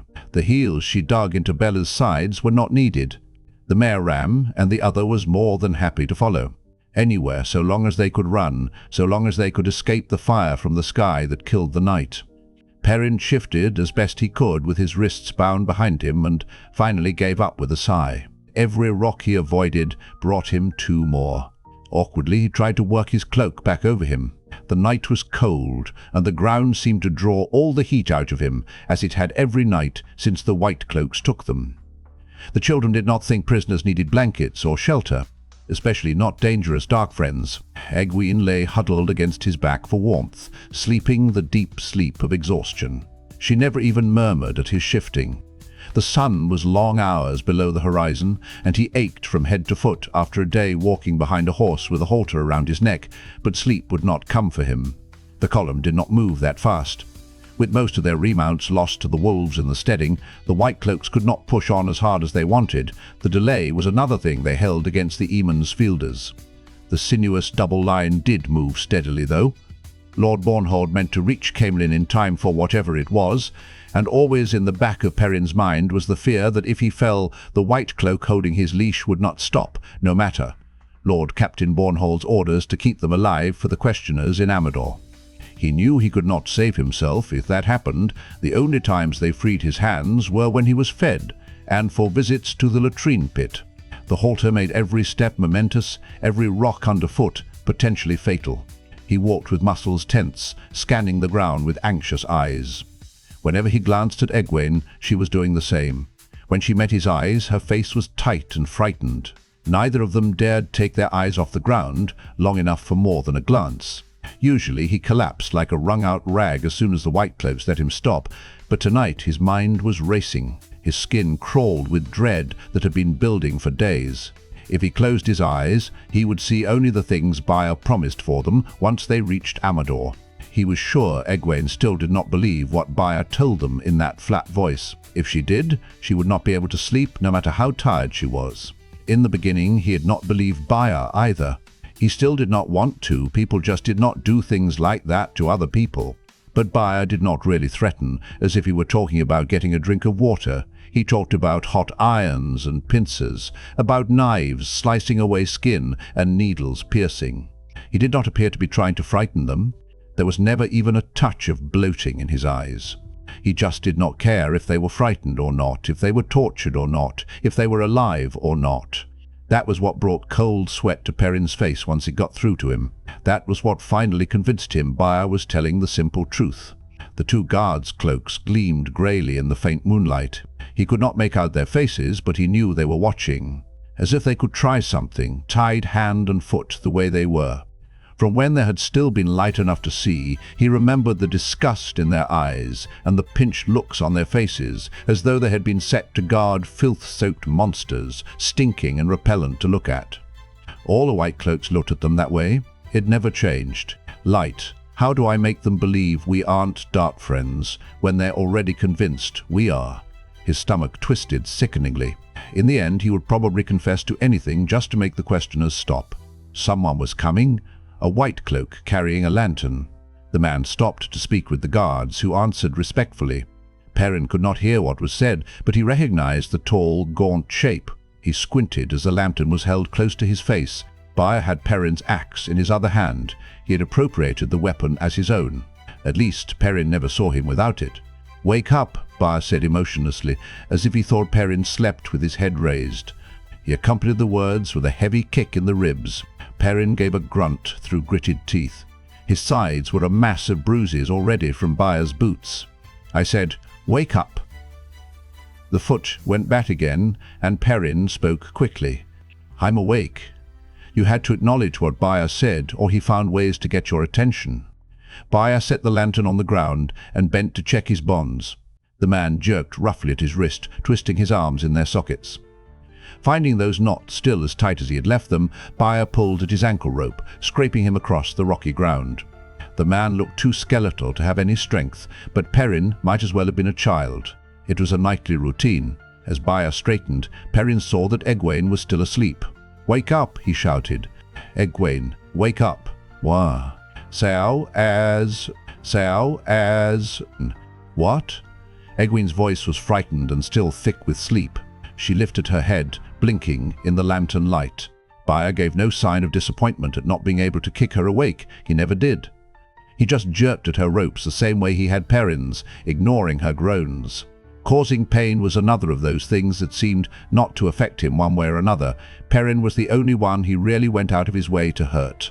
Even if Perrin could not remember it, Baer remembered that he had killed 2 of the children. Why should dark friends sleep, Baer said dispassionately, when decent men must stay awake to guard them? For the 100th time, Egwene said wearily, we aren't dark friends.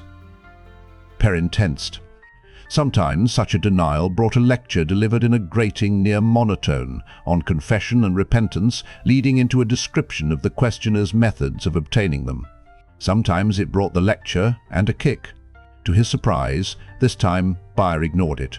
Instead, the man squatted in front of him, all angles and sunken hollows, with the axe across his knees, the golden sun on his cloak's left breast, and the 2 golden stars beneath it glittered in the lantern light.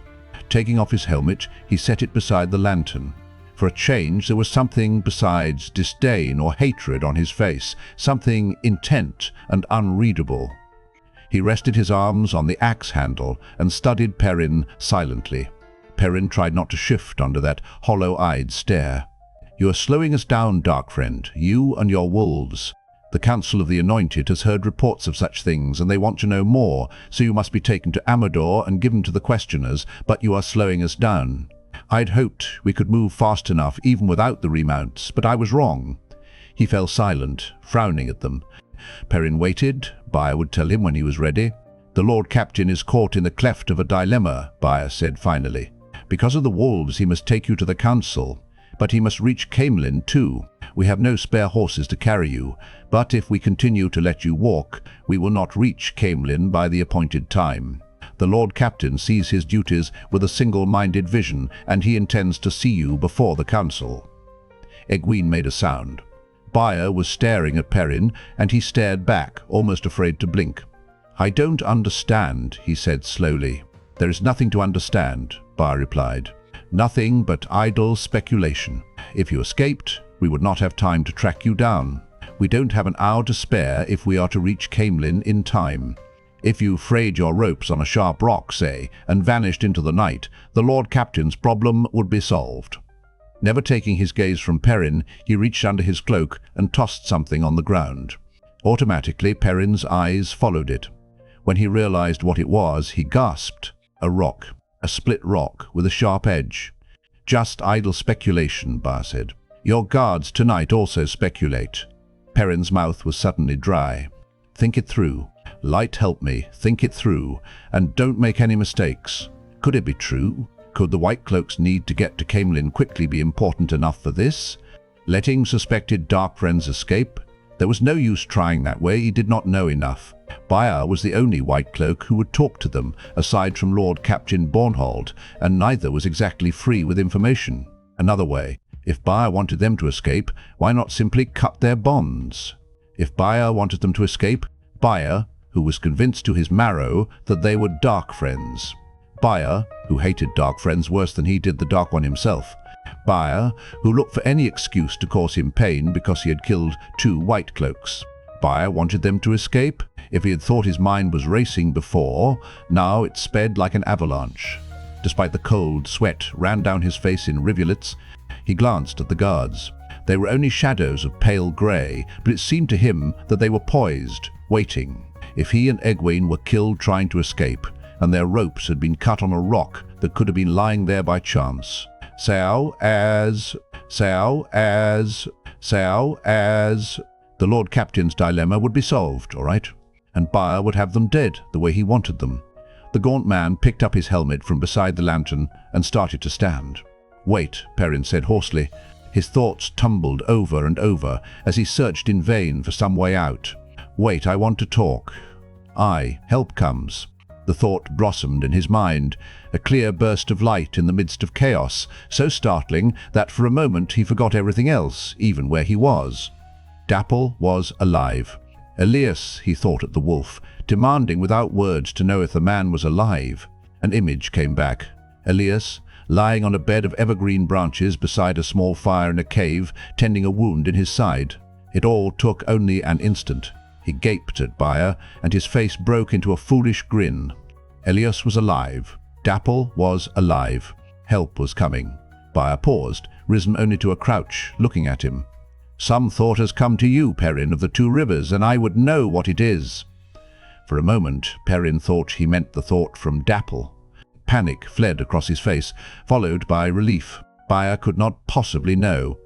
Baia watched his changes of expression, and for the first time the White Cloak's eyes went to the rock he had tossed on the ground. He was reconsidering, Perrin realized.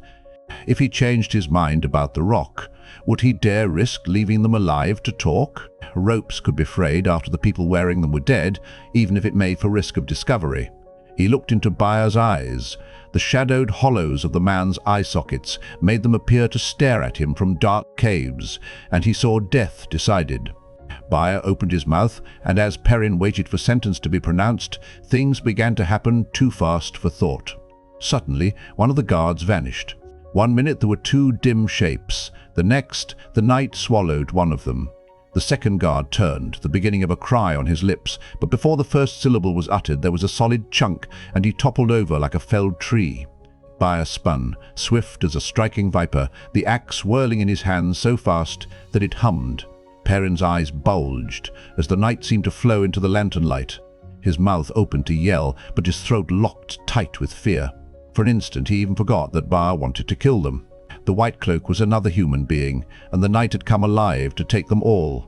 Then the darkness invading the light became Lan, cloak swirling through shades of grey and black as he moved. The axe in Baia's hands lashed out like lightning. "Sao-Aes, Sao-Aes," and Lan seemed to lean casually aside, letting the blade pass so close he must have felt the wind of it. Baia's eyes widened as the force of his blow carried him off balance, as the warder struck with hands and feet in rapid succession, so quick that Perrin was not sure what he had just seen. What he was sure of was Baia collapsing like a puppet. Before the falling White Cloak had finished settling to the ground, the warder was on his knees extinguishing the lantern. In the sudden return to darkness, Perrin stared blindly. Lan seemed to have vanished again. "Is it really? Sao-Aes, Sao-Aes." Egwene gave a stifled sob. "We thought you were dead. We thought you were all dead." "Not yet." The warder's deep whisper was tinged with amusement. Hands touched Perrin, found his bonds. A knife sliced through the ropes with barely a tug, and he was free. Aching muscles protested as he sat up. Rubbing his wrists, he peered at the greying mound that marked Baia. "Did you... Sao-Aes, Sao-Aes... Is he? Sao-Aes, Sao-Aes..." "No," Lan's voice answered quietly from the darkness. "I do not kill unless I mean to, but he won't bother anyone for a while. Stop asking questions and get a pair of their cloaks. We do not have much time." Perrin crawled to where Baia lay. It took an effort to touch the man, and when he felt the White Cloak's chest rising and falling, he almost jerked his hands away. His skin crawled as he made himself unfasten the White Cloak and pull it off.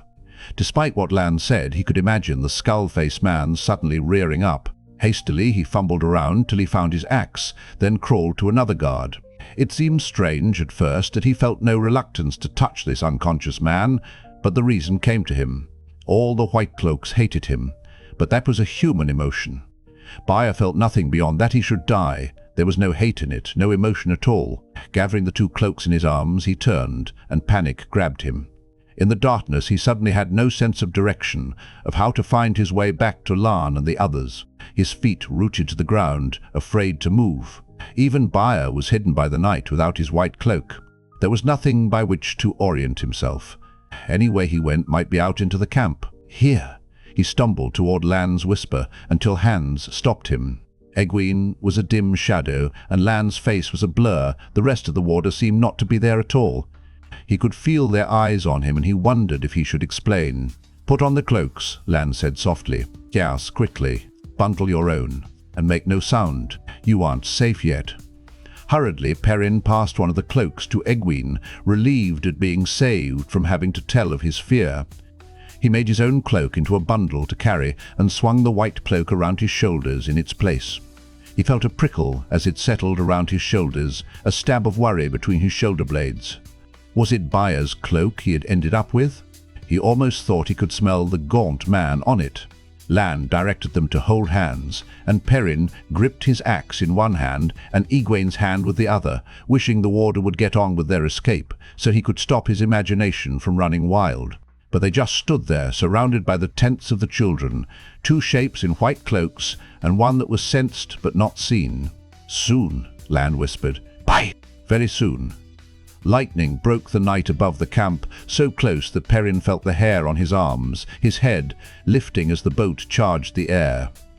Just beyond the tents, the earth erupted from the blow, the explosion on the ground merging with that in the sky. Before the light faded, Lan was leading them forward. At their first step, another strike sliced open the blackness. Lightning came like hail, so that the night flickered as if the darkness were coming in momentary flashes. Thunder drummed wildly, one roar rumbling into the next, one continuous rippling peal. Fear-stricken horses screamed, their whinnies drowned except for moments when the thunder faded. Men tumbled out of their tents, some in their white cloaks, some only half-clothed, some dashing to and fro, some standing as if stunned. Through the middle of it, Lan pulled them at a trot, Perrin bringing up the rear. White cloaks looked at them wild-eyed as they passed. A few shouted at them, the shouts lost in the pounding from the heavens, but with their white cloaks gathered around them, no one tried to stop them.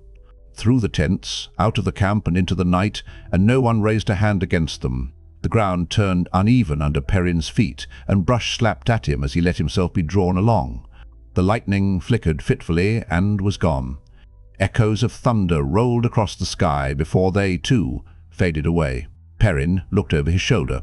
A handful of fires burned back there, among the tents. Some of the lightning must have struck home, or perhaps men had knocked over lamps in their panic. Men still shouted, voices tiny in the night, trying to restore order, to find out what had happened. The land began to slope upwards, and tents and fires and shouting were left behind. Suddenly he almost trod on Egwene's heels as Lan stopped. Ahead in the moonlight stood 3 horses. A shadow stirred, and Moiraine's voice came, weighted with irritation. "Nynaeve has not returned. I fear that young woman has done something foolish." Lan spun on his heel as if to return the way they had come, but a single whip-crack word from Moiraine halted him. "No!" He stood looking at her sideways, only his face and hands truly visible, and they but dimly shadowed blurs. She went on in a gentler tone, gentler but no less firm. "Some things are more important than others. You know that." The warder did not move, and her voice hardened again. "Remember your oaths, Lan Mandragoran, Lord of the Seven Towers. What of the oath of a diademed battle, Lord of the Malkiri?" Perrin blinked. Lan was all of that? Egwene was murmuring, but he could not take his eyes off the tableau in front of him. Lan standing like a wolf from Dapple's pack, a wolf at bay before the diminutive Aes Sedai, and vainly seeking escape from doom. The frozen scene was broken by a crash of breaking branches in the woods. In 2 long strides, Lan was between Moiraine and the sound, the pale moonlight rippling along his sword. To the crackle and snap of underbrush, a pair of horses burst from the trees, one with a rider. "Bela!" Egwene exclaimed at the same time that Nynaeve said from the shaggy mare's back, "I almost didn't find you again." Egwene, "Thank the light you're alive!" She slid down off Bela, but as she started toward the Emond's fielders, Lan caught her arm and she stopped short, staring up at him. "We must go, Lan," Moiraine said, once more sounding unruffled, and the warder released his grip. Nynaeve rubbed her arm as she hurried to hug Egwene, but Perrin thought he heard her give a low laugh, too. It puzzled him because he did not think it had anything to do with her happiness at seeing them again. "Where are Rand and Mat?" he asked. "Elsewhere," Moiraine replied, and Nynaeve muttered something in a sharp tone that made Egwene gasp. Perrin blinked. He had caught the edge of a wagoneer's oath, and a coarse one. "The lights send they are well," the Aes Sedai went on as if she had not noticed.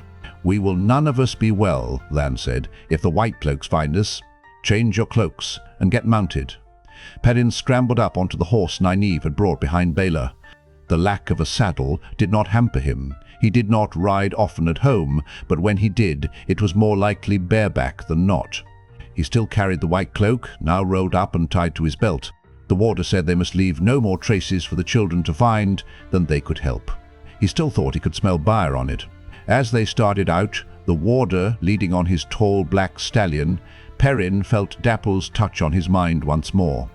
One day again, more a feeling than words, it sighed with the promise of a meeting foreordained, with anticipation of what was to come, with resignation to what was to come, all streaked in layers. He tried to ask when and why, fumbling in haste and sudden fear. The trace of the wolves grew fainter, fading. His frantic questions brought only the same heavy-laden answer. One day again, it hung, haunting in his mind, long after awareness of the wolves winked out. Land pressed southward, slowly but steadily. The night-draped wilderness, all rolling ground and underbrush hidden until it was underfoot, shadowed trees thick against the sky, allowed no great speed in any case. Twice the warder left them, riding back toward the slivered moon, he and Mandar becoming one with the night behind. Both times he returned to report no sign of pursuit. Egwene stayed close beside Nynaeve. Soft-spoken scraps of excited talk floated back to Perrin. Those two were as buoyed up as if they had found home again. He hung back at the tail of their little column. Sometimes the wisdom turned in her saddle to look back at him, and each time he gave her a wave, as if to say that he was all right, and stayed where he was. He had a lot to think about, though he could not get any of it straight in his head. What was to come? What was to come? Perrin thought it could not be much short of dawn when Moiraine finally called a halt. Lan found a gully where he could build a fire, hidden within a hollow in one of the banks. Finally, they were allowed to rid themselves of the white cloaks, burying them in a hole dug near the fire. As he was about to toss in the cloak he had used, the embroidered golden sun on the breast caught his eye, and the two golden stars beneath. He dropped the cloak as if it stung and walked away, scrubbing his hands on his coat to sit alone. "Now," Egwene said, once Lan was shoveling dirt into the hole, "will somebody tell me where Rand and Mat are?" "I believe they are in Caemlyn," Moiraine said carefully, "or on their way there." Nynaeve gave a loud, disparaging grunt, but the Aes Sedai went on as if she had not been interrupted. "If they are not, I will yet find them. That I promise." They made a quiet meal on bread and cheese and hot tea. Even Egwene's enthusiasm succumbed to weariness. The wisdom produced an ointment from her bag for the wheals the ropes had left on Egwene's wrists, and a different one for her other bruises. When she came to where Perrin sat on the edge of the firelight, he did not look up. She stood looking at him silently for a time, then squatted with her bag beside her, saying briskly, "Take your coat and shirt off, Perrin. They tell me one of the white cloaks took a dislike to you." He complied slowly, still half lost in Dapple's message, until Nynaeve gasped. Startled, he stared at her, then at his own bare chest. It was a mass of colour. The newer purple blotches overlaying older ones faded into shades of brown and yellow. Only thick slabs of muscle earned by hours at Master Luhan's forge had saved him from broken ribs. With his mind filled by the wolves, he had managed to forget the pain, but he was reminded of it now, and it came back gladly. Involuntarily he took a deep breath and clamped his lips on a groan. "How could he have disliked you so much?" Nynaeve asked wonderingly. "I killed 2 men. Aloud he said, "I don't know." She rummaged in her bag, and he flinched when she began spreading a greasy ointment over his bruises. "Ground ivy, 5-finger, and sunburst root," she said. It was hot and cold at the same time, making him shiver while he broke into a sweat, but he did not protest. He had had experience of Nynaeve's ointments and poultices before. As her fingers gently rubbed the mixture in, the heat and cold vanished, taking the pain with them.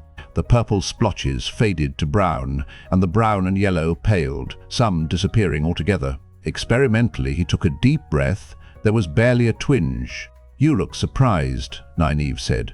She looked a little surprised herself, and strangely frightened. "Next time you can go to her." "Not surprised," he said soothingly, "just glad." Sometimes Nynaeve's ointments worked fast and sometimes slow, but they always worked.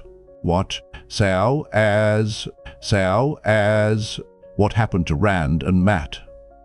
Nynaeve began stuffing her vials and pots back into her bag, jamming each one in as if she were thrusting it through a barrier.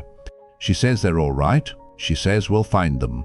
In Caemlyn, she says it's too important for us not to, whatever that means. She says a great many things. Perrin grinned in spite of himself. Whatever else had changed, the wisdom was still herself, and she and the Aes Sedai were still far from fast friends. Abruptly, Nynaeve stiffened, staring at his face. Dropping her bag, she pressed the backs of her hands to his cheeks and forehead. He tried to pull back, but she caught his head in both hands and thumbed back his eyelids, peering into his eyes and muttering to herself. Despite her small size, she held his face easily. It was never easy to get away from Nynaeve when she did not want you to. "I don't understand," she said finally, releasing him and settling back to sit on her heels. "If it was yellow eye fever, you wouldn't be able to stand. But you don't have any fever, and the whites of your eyes aren't yellowed, just the irises." "Yellow?" Moiraine said, and Perrin and Nynaeve both jumped where they sat. The Aes Sedai's approach had been utterly silent. Egwene was asleep by the fire, wrapped in her cloaks, Perrin saw. His own eyelids wanted to slide closed. "It isn't anything," he said. But Moiraine put a hand under his chin and turned his face up so she could peer into his eyes the way Nynaeve had. He jerked away, prickling. The two women were handling him as if he were a child. "I said it isn't anything. There was no foretelling this." Moiraine spoke as if to herself. Her eyes seemed to look at something beyond him, something ordained to be woven, or a change in the pattern. If a change, by what hand? The wheel weaves as the wheel wills. It must be that. "Do you know what it is?" Nynaeve asked reluctantly, then hesitated. "Can you do something for him?" "Your healing?" The request for aid, the admission that she could do nothing, came out of her as if dragged. Perrin glared at both the women. "If you're going to talk about me, talk to me. I'm sitting right here." Neither looked at him. "Healing," Moiraine smiled. "Healing can do nothing about this. It is not an illness, and it will not. Aes. She hesitated briefly. She did glance at Perrin then, a quick look that regretted many things. The look did not include him, though, and he muttered sourly as she turned back to Nynaeve. "I was going to say it will not harm him, but who can say what the end will be? At least I can say it will not harm him directly." Nynaeve stood, dusting off her knees, and confronted the Aes Sedai eye to eye. "That's not good enough. If there's something wrong with... What is. What is woven already is past changing." Moiraine turned away abruptly. "We must sleep while we can, and leave at first light. If the Dark One's hand grows too strong... Aes. We must reach Caemlyn quickly." Angrily, Nynaeve snatched up her bag and stalked off before Perrin could speak. He started to growl an oath, but a thought hit him like a blow, and he sat there gaping silently. Moiraine knew, the Aes Sedai knew about the wolves, and she thought it could be the Dark One's doing. A shiver ran through him. Hastily he shrugged back into his shirt, tucking it in awkwardly, and pulled his coat and cloak back on. The clothing did not help very much. He felt chilled right down to his bones, his marrow like frozen jelly. Lan dropped to the ground, cross-legged, tossing back his cloak. Perrin was glad of that. It was unpleasant looking at the warder and having his eyes slide past. For a long moment they simply stared at one another. The hard planes of the warder's face were unreadable, but in his eyes Perrin thought he saw. Aes. Something. Sympathy? Curiosity? Both? "You know," he said, and Lan nodded. "I know some, not all. Did it just come to you, or did you meet a guide, an intermediary?" "There was a man," Perrin said slowly. "He knows, but does he think the same as Moiraine?" "He said his name was Elias McKellar." Lan drew a deep breath, and Perrin looked at him sharply. "You know him?" "I knew him. He taught me much, about the Blight, and about this." Lan touched his sword hilt. "He was a warder before. Aes. Before what happened? The Red Arjar. Aes. He glanced to where Moiraine was, lying before the fire. It was the first time Perrin could remember any uncertainty in the warder. At Shadar Logoth Lan had been sure and strong, and when he was facing Fades and Trollocs, He was not afraid now, Perrin was convinced of that, but he was wary, as if he might say too much, as if what he said could be dangerous. "I've heard of the Red Ogier," he told Lan, "and most of what you've heard is wrong, no doubt. You must understand, there are Aes factions within Tar Valon. Some would fight the Dark one way, some another. The goal is the same, but the differences. The differences can mean lives changed or ended. The lives of men or nations. He is well, Elias. I think so. The White Cloak said they killed him, but Dapple. Perrin glanced at the warder uncomfortably. I don't know. Lan seemed to accept that he did not, reluctantly, and it emboldened him to go on. This communicating with the wolves. Moiraine seems to think it's something the something the Dark One did. It isn't, is it? He would not believe Elias was a dark friend. But Lan hesitated, and sweat started on Perrin's face, chill beads made colder by the night. They were sliding down his cheeks by the time the warder spoke. Not in itself, no. Some believe it is, but they are wrong. It was old and lost long before the Dark One was found. But what of the chance involved, blacksmith? Sometimes the pattern has a randomness to it. To our eyes, at least. But what chance that you should meet a man who could guide you in this thing, and you one who could follow the guiding? The pattern is forming a great web, what some call the lace of ages, and you lads are central to it. I don't think there is much chance left in your lives now. Have you been chosen out then? And if so, by the light, or by the shadow? The Dark One can't touch us unless we name him. Immediately, Perrin thought of the dreams of Ba-Alzamon, the dreams that were more than dreams. He scrubbed the sweat off his face. He can't. Rock hard stubborn, the warder mused. Maybe stubborn enough to save yourself in the end. Remember the times we live in, blacksmith. Remember what Aes Sedai told you. In these times many things are dissolving and breaking apart. Old barriers weaken, old walls crumble. The barriers between what is and what was, between what is and what will be. His voice turned grim. The walls of the Dark One's prison. This may be the end of an age. We may see a new age born before we die. Or perhaps it is the end of ages, the end of time itself, the end of the world. Suddenly he grinned, but his grin was as dark as a skull. His eyes sparkled merrily, laughing at the foot of the gallows. But that's not for us to worry about, eh, blacksmith? We'll fight the shadow as long as we have breath, and if it overruns us, we'll go under biting and clawing. You two Rivers folk are too stubborn to surrender. Don't you worry whether the Dark One has stirred in your life. You're back among friends now. Remember, the wheel weaves as the wheel wheels, and even the Dark One cannot change that, not with Moiraine to watch over you. But we had better find your friends soon. What do you mean? They have no Aes Sedai touching the true source to protect them. Blacksmith, perhaps the walls are weakened enough for the Dark One himself to touch events. Not with a free hand, or we'd be done already, but maybe tiny shiftings in the threads. A chance turning of one corner instead of another, a chance meeting, a chance word, or what seems like chance, and they could be so far under the shadow, not even Moiraine could bring them back. We have to find them, Perrin said, and the warder gave a grunt of a laugh. What have I been saying? Get some sleep, blacksmith. Lan's cloak swung back around him as he stood. In the faint light from fire and moon, he seemed almost part of the shadows beyond. We have a hard few days to Caemlyn. Just you pray we find them there. But, Moiraine, Aes, she can find them anywhere, can't she? She says she can, but can she find them in time? If the Dark One is strong enough to take a hand himself, time is running out. You pray we find them in Caemlyn, blacksmith, or we may all be lost.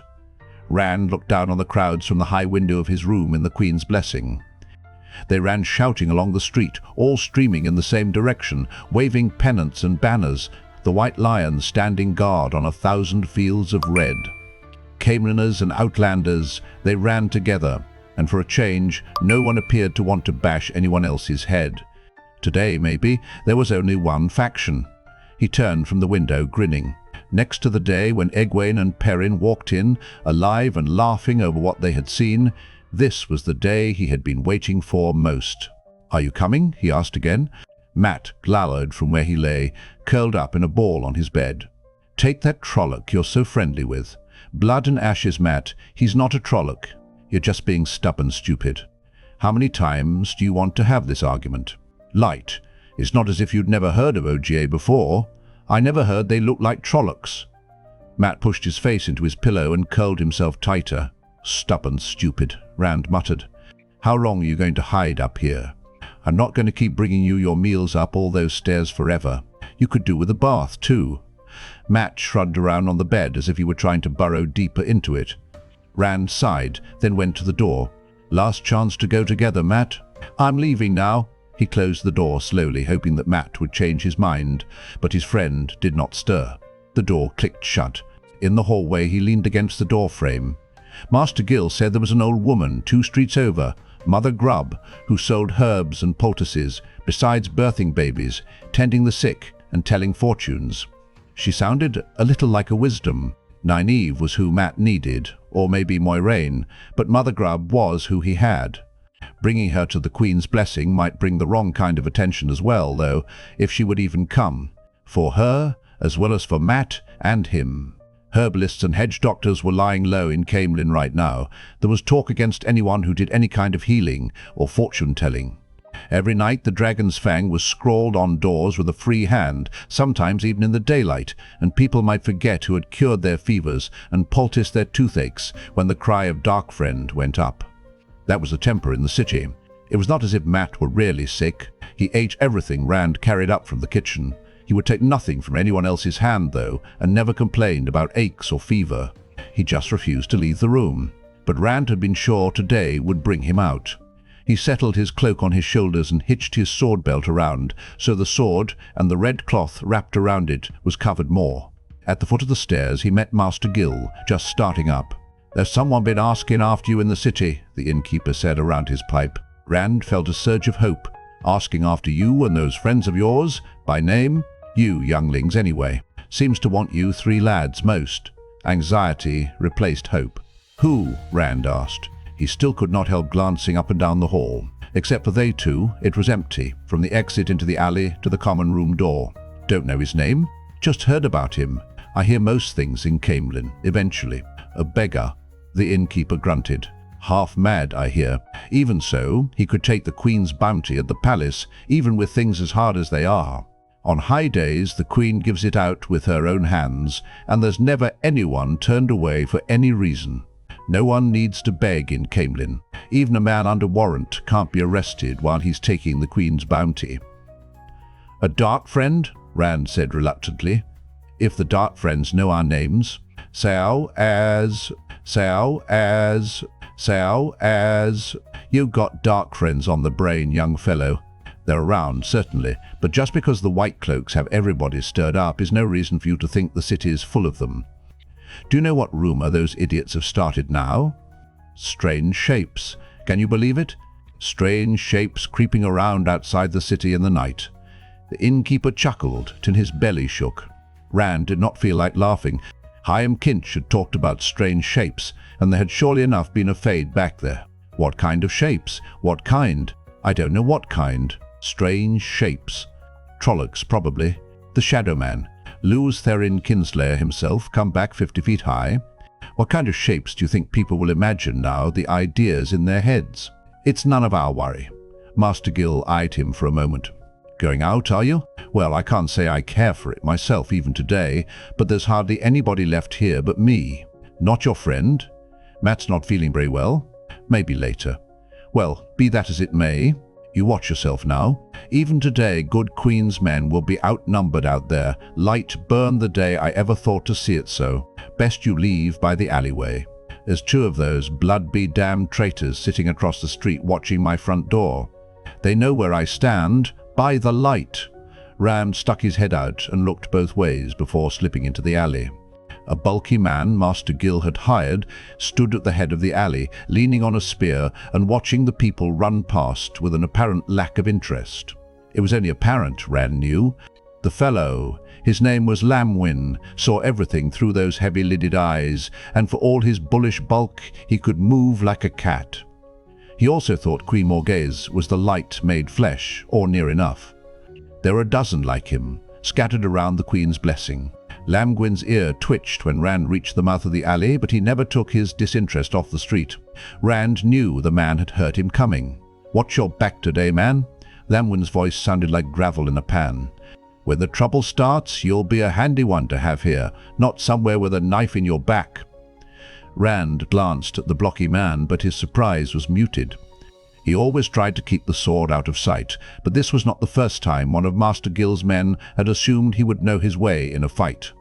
Lamgwyn did not look back at him. The man's job was guarding the inn, and he did it.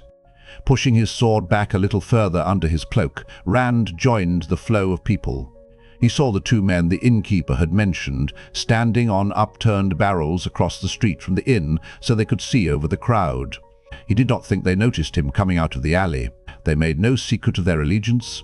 Not only were their swords wrapped in white, tied with red, they wore white armbands and white cockades on their hats. He had not been in Caemlyn long before learning that red wrappings on a sword, or a red armband or cockade, meant support for Queen Morgase. White said the Queen and her involvement with Aes Sedai and Tar Valon were to blame for everything that had gone wrong, for the weather and the failed crops, maybe even for the false dragon. He did not want to get involved in Caemlyn politics, only it was too late now. It was not just that he'd already chosen by accident, but there it was. Matters in the city had gone beyond letting anyone stay neutral. Even outlanders wore cockades and armbands or wrapped their swords, and more wore the white than the red. Maybe some of them did not think that way, but they were far from home, and that was the way sentiment was running in Caemlyn. Men who supported the Queen went about in groups for their own protection when they went out at all. Today, though, it was different, on the surface at least. Today, Caemlyn celebrated a victory of the light over the shadow. Today, the false dragon was being brought into the city, to be displayed before the Queen, before he was taken north to Tar Valon. No one talked about that part of it. No one but the Aes Sedai could deal with a man who could actually wield the one power, of course, but no one wanted to talk about it. The light had defeated the shadow, and soldiers from Andor had been in the forefront of the battle.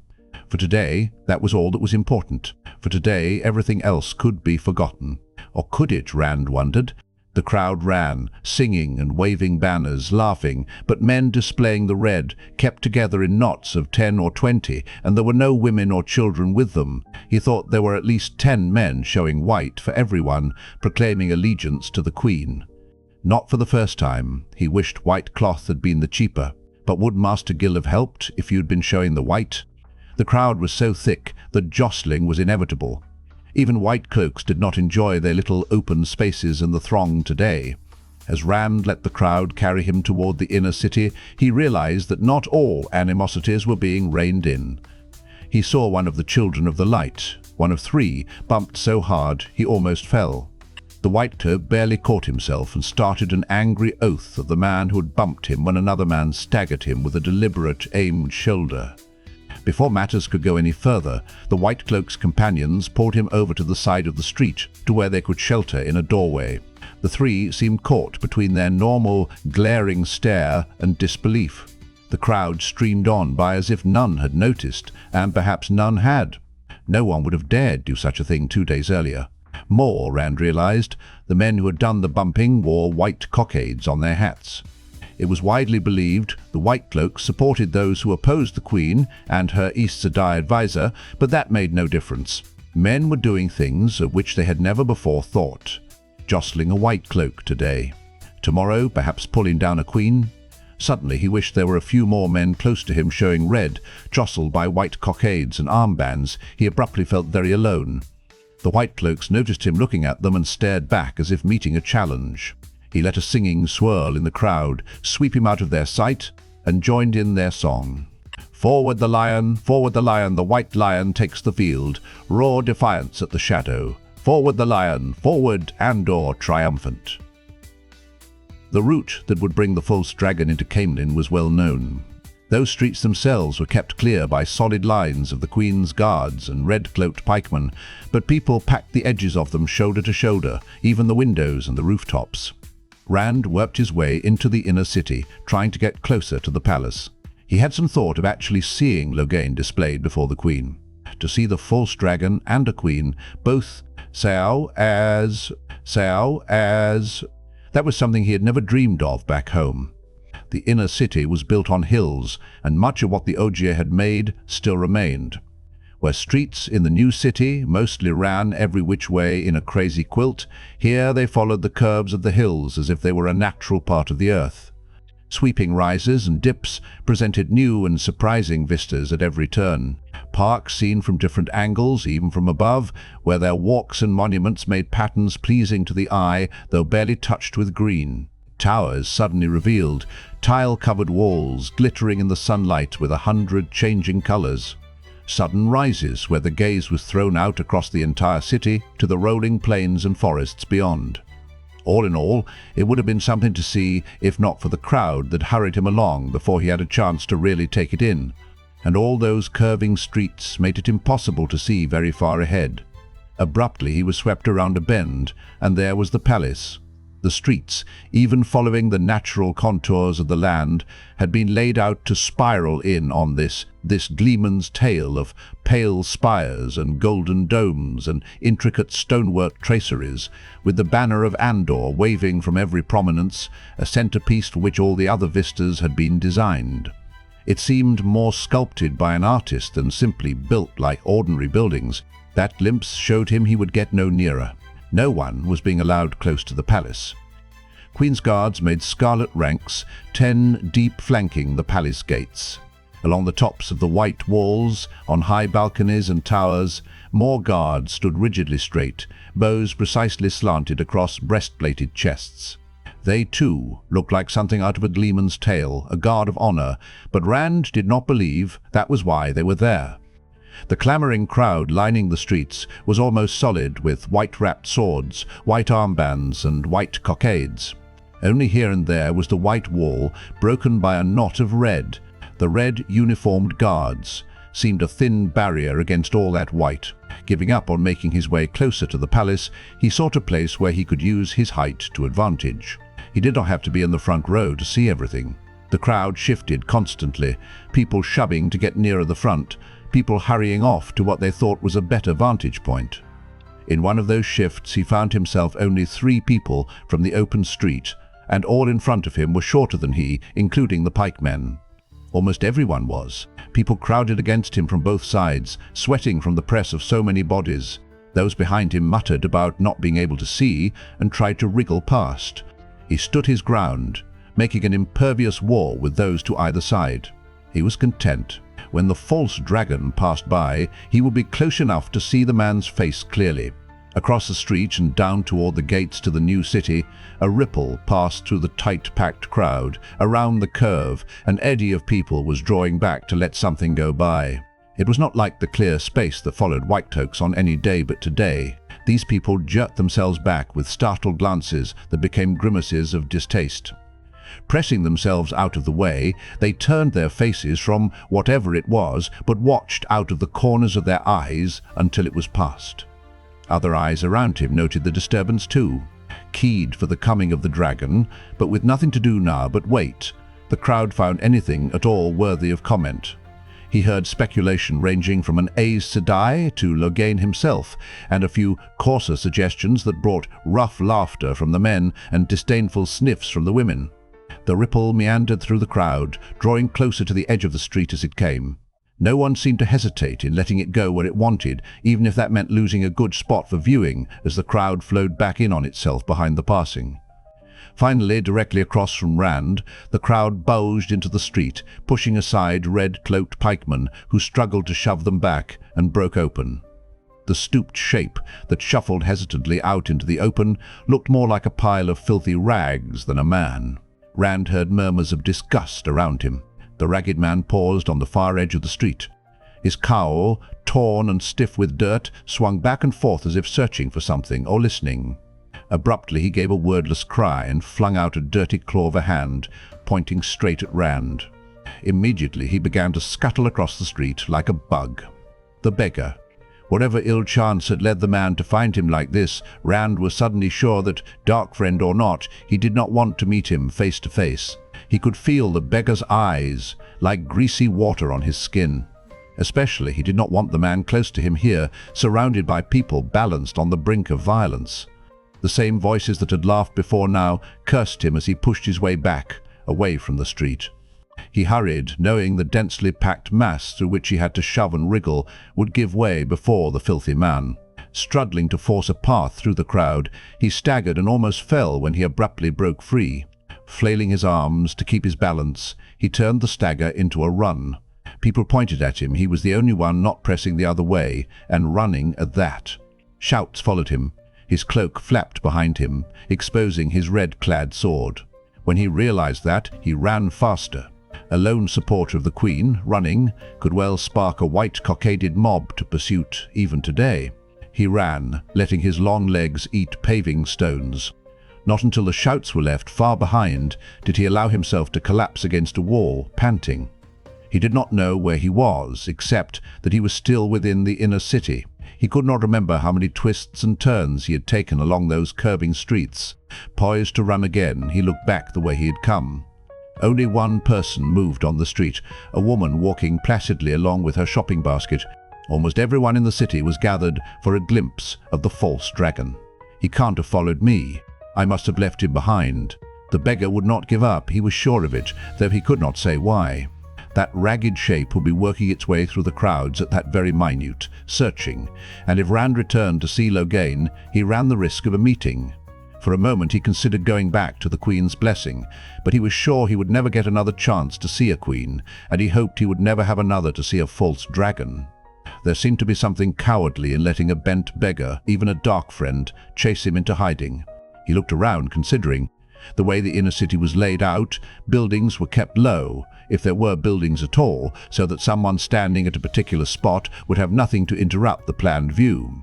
There had to be places from where he could see the procession pass with the false dragon.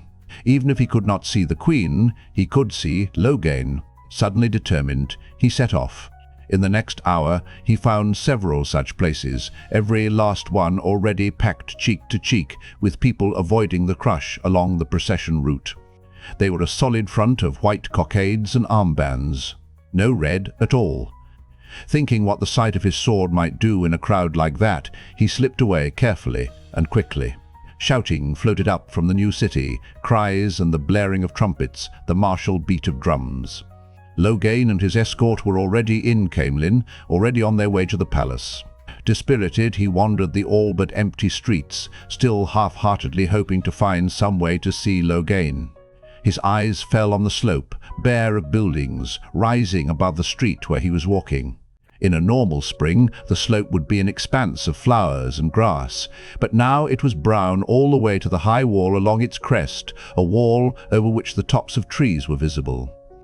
This part of the street had not been designed for any grand view, but just ahead, over the rooftops, he could see some of the palace spires, topped by white lion banners fluttering in the wind. He was not sure exactly where the curve of the street ran after it rounded the hill beyond his sight, but he suddenly had a thought about that hilltop wall. The drums and trumpets were drawing nearer, the shouting growing louder. Anxiously he scrambled up the slope. It was not meant to be climbed, but he dug his boots into the dead sod and pulled himself up using leafless shrubs as handholds. Panting as much with desire as effort, he scrambled the last yards to the wall. It reared above him, easily twice his height and more. The air thundered with the drumbeat, rang with trumpet blasts. The face of the wall had been left much in the natural state of the stone, the huge blocks fitted together so well that the joins were nearly invisible, the roughness making it seem almost a natural cliff. Rand grinned. The cliffs just beyond the sandhills were higher, and even Perrin had climbed those. His hands sought rocky knobs, his booted feet found ridges. The drums raced him as he climbed. He refused to let them win. He would reach the top before they reached the palace.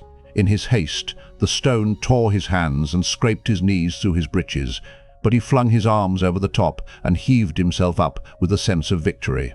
Hastily he twisted himself around to a seat on the flat, narrow top of the wall. The leafy branches of a towering tree stuck out over his head, but he had no thought for that.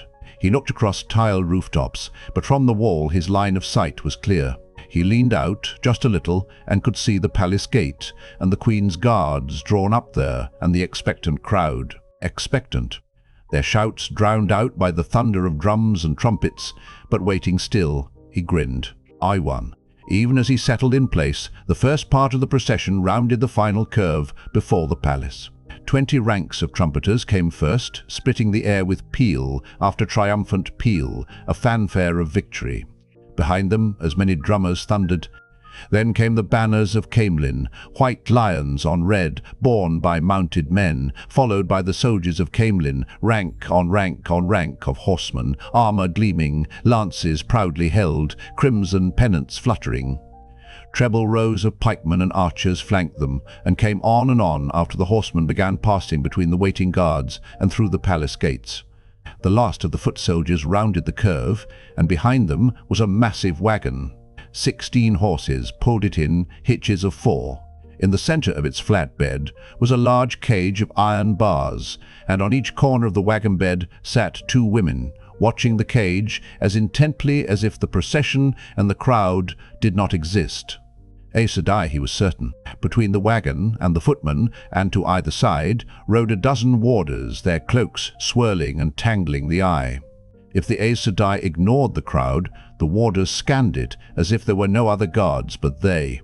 With all of that, it was the man in the cage who caught and held Rand's eyes. He was not close enough to see Logain's face as he had wanted to, but suddenly he thought he was as close as he cared for. The false dragon was a tall man, with long dark hair curling around his broad shoulders. He held himself upright against the sway of the wagon with one hand on the bars over his head. His clothes seemed ordinary, a cloak and coat and breeches that would not have caused comment in any farming village. But the way he wore them, the way he held himself, Logain was a king in every inch of him. The cage might as well not have been there. He held himself erect, head high, and looked over the crowd as if they had come to do him honor. And wherever his gaze swept, there the people fell silent, staring back in awe. When Logain's eyes left them, they screamed with redoubled fury, as if to make up for their silence, but it made no difference in the way the man stood, or in the silence that passed along with him. As the wagon rolled through the palace gates, he turned to look back at the assembled masses. They howled at him beyond words, a wave of sheer animal hate and fear, and Logain threw back his head and laughed as the palace swallowed him. Other contingents followed behind the wagons, with banners representing more who had fought and defeated the false dragon. The golden bees of Ilion, the 3 white crescents of Tyr, the rising sun of Cauthon, others, many others, of nations and of cities, and of great men with their own trumpets, their own drums to thunder their grandeur. It was anticlimactic after Logain.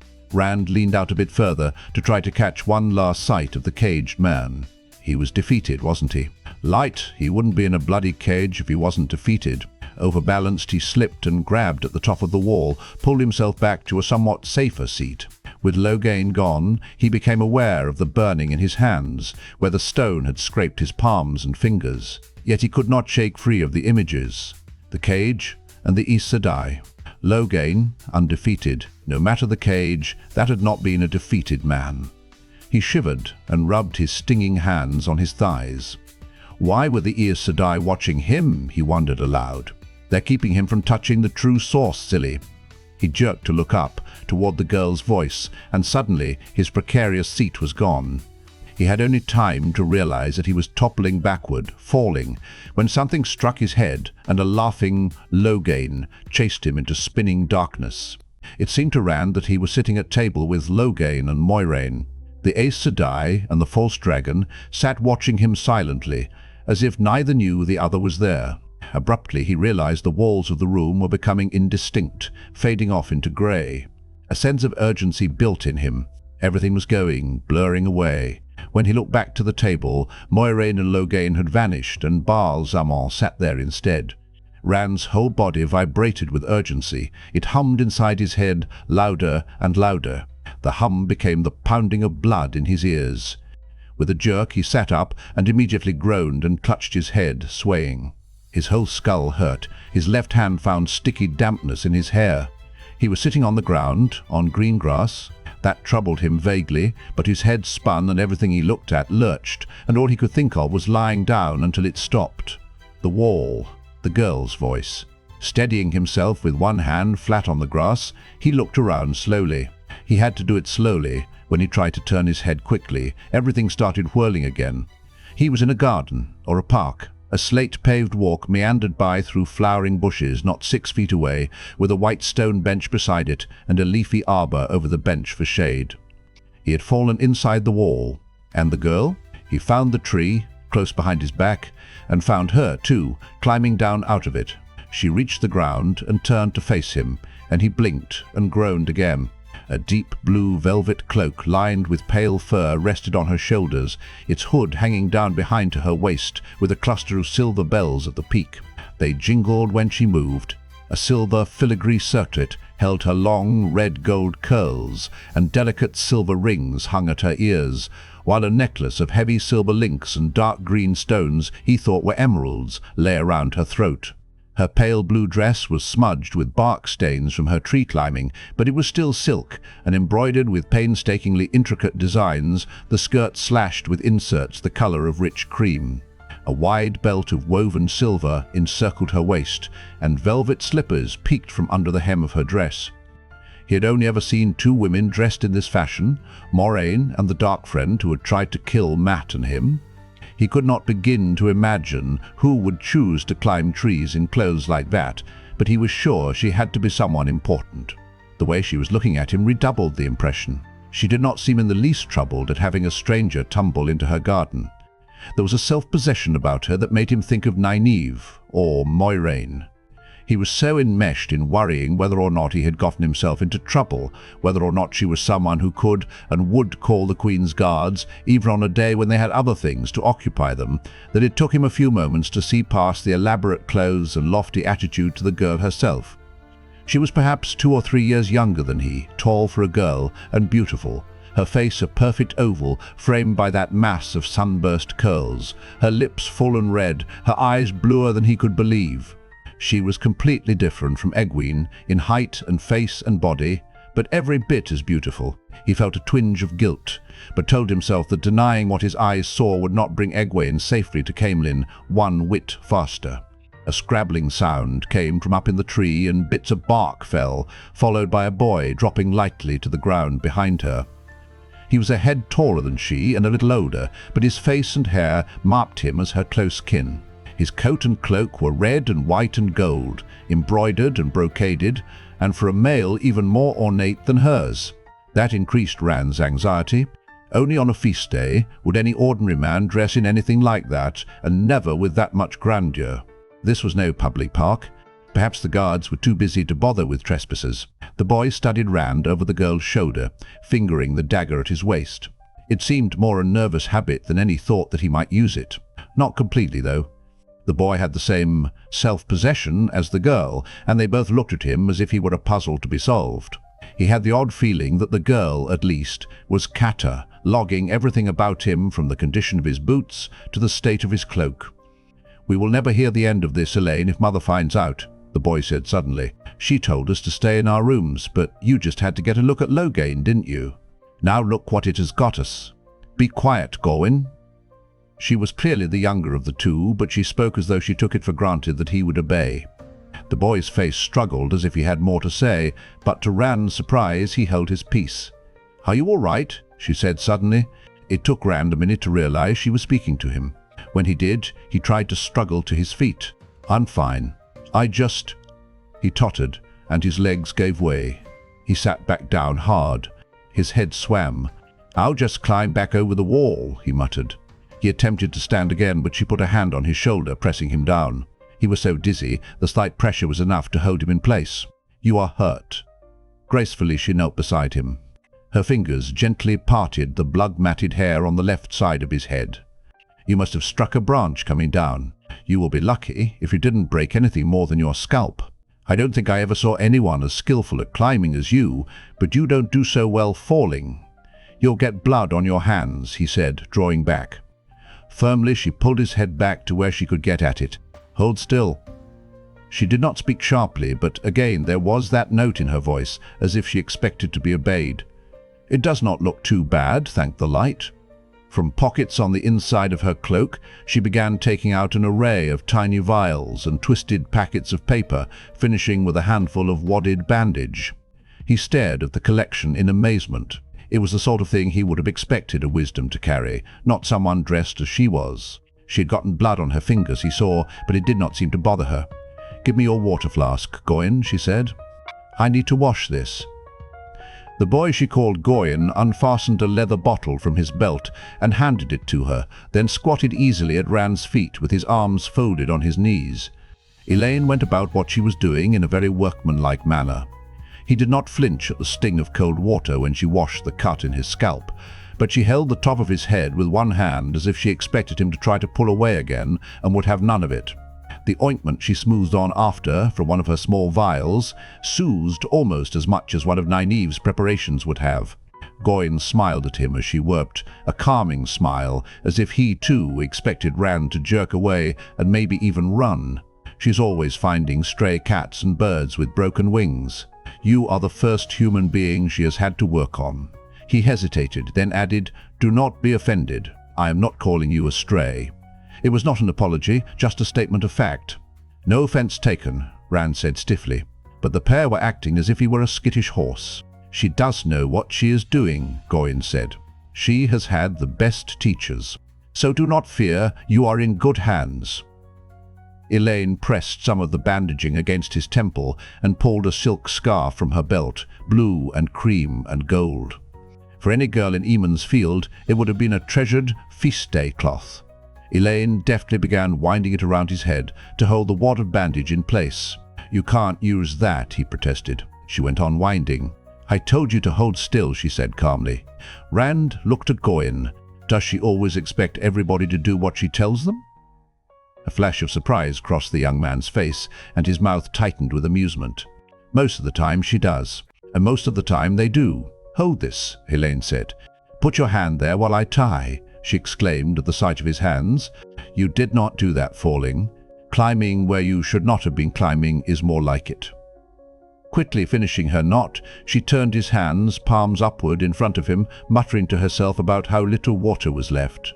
The washing made the lacerations burn, but her touch was surprisingly delicate. "Hold still this time." The vial of ointment was produced again. She spread it thinly along the scrapes, all of her attention apparently on rubbing it in without hurting him. A coolness spread through his hands, as if she were rubbing the torn places away. "Most of the time they do exactly what she says," Gawyn went on with an affectionate grin at the top of her head. "Most people, not Mother of course, or Elaida, and not Linny. Linny was her nurse. You can't give orders to someone who switched you for stealing figs when you were little, and even not so little." Elayne raised her head long enough to give him a dangerous look. He cleared his throat and carefully blanked his expression before hurrying on. "And Gareth, of course. No one gives orders to Gareth. Not even Mother," Elayne said, bending her head back over Rand's hands. "She makes suggestions, and he always does what she suggests, but I've never heard her give him a command." She shook her head. "I don't know why that always surprises you," Gawyn answered her. "Even you don't try telling Gareth what to do. He served 3 queens and been Captain General and First Prince Regent for 2. I dare say there are some think he's more a symbol of the throne of Andor than the Queen is." "Mother should go ahead and marry him," she said absently. Her attention was on Rand's hands. "She wants to. She can't hide it from me, and it would solve so many problems." Gawyn shook his head. "One of them must bend first. Mother cannot, and Gareth will not. If she commanded him, Aes, he would obey, I think.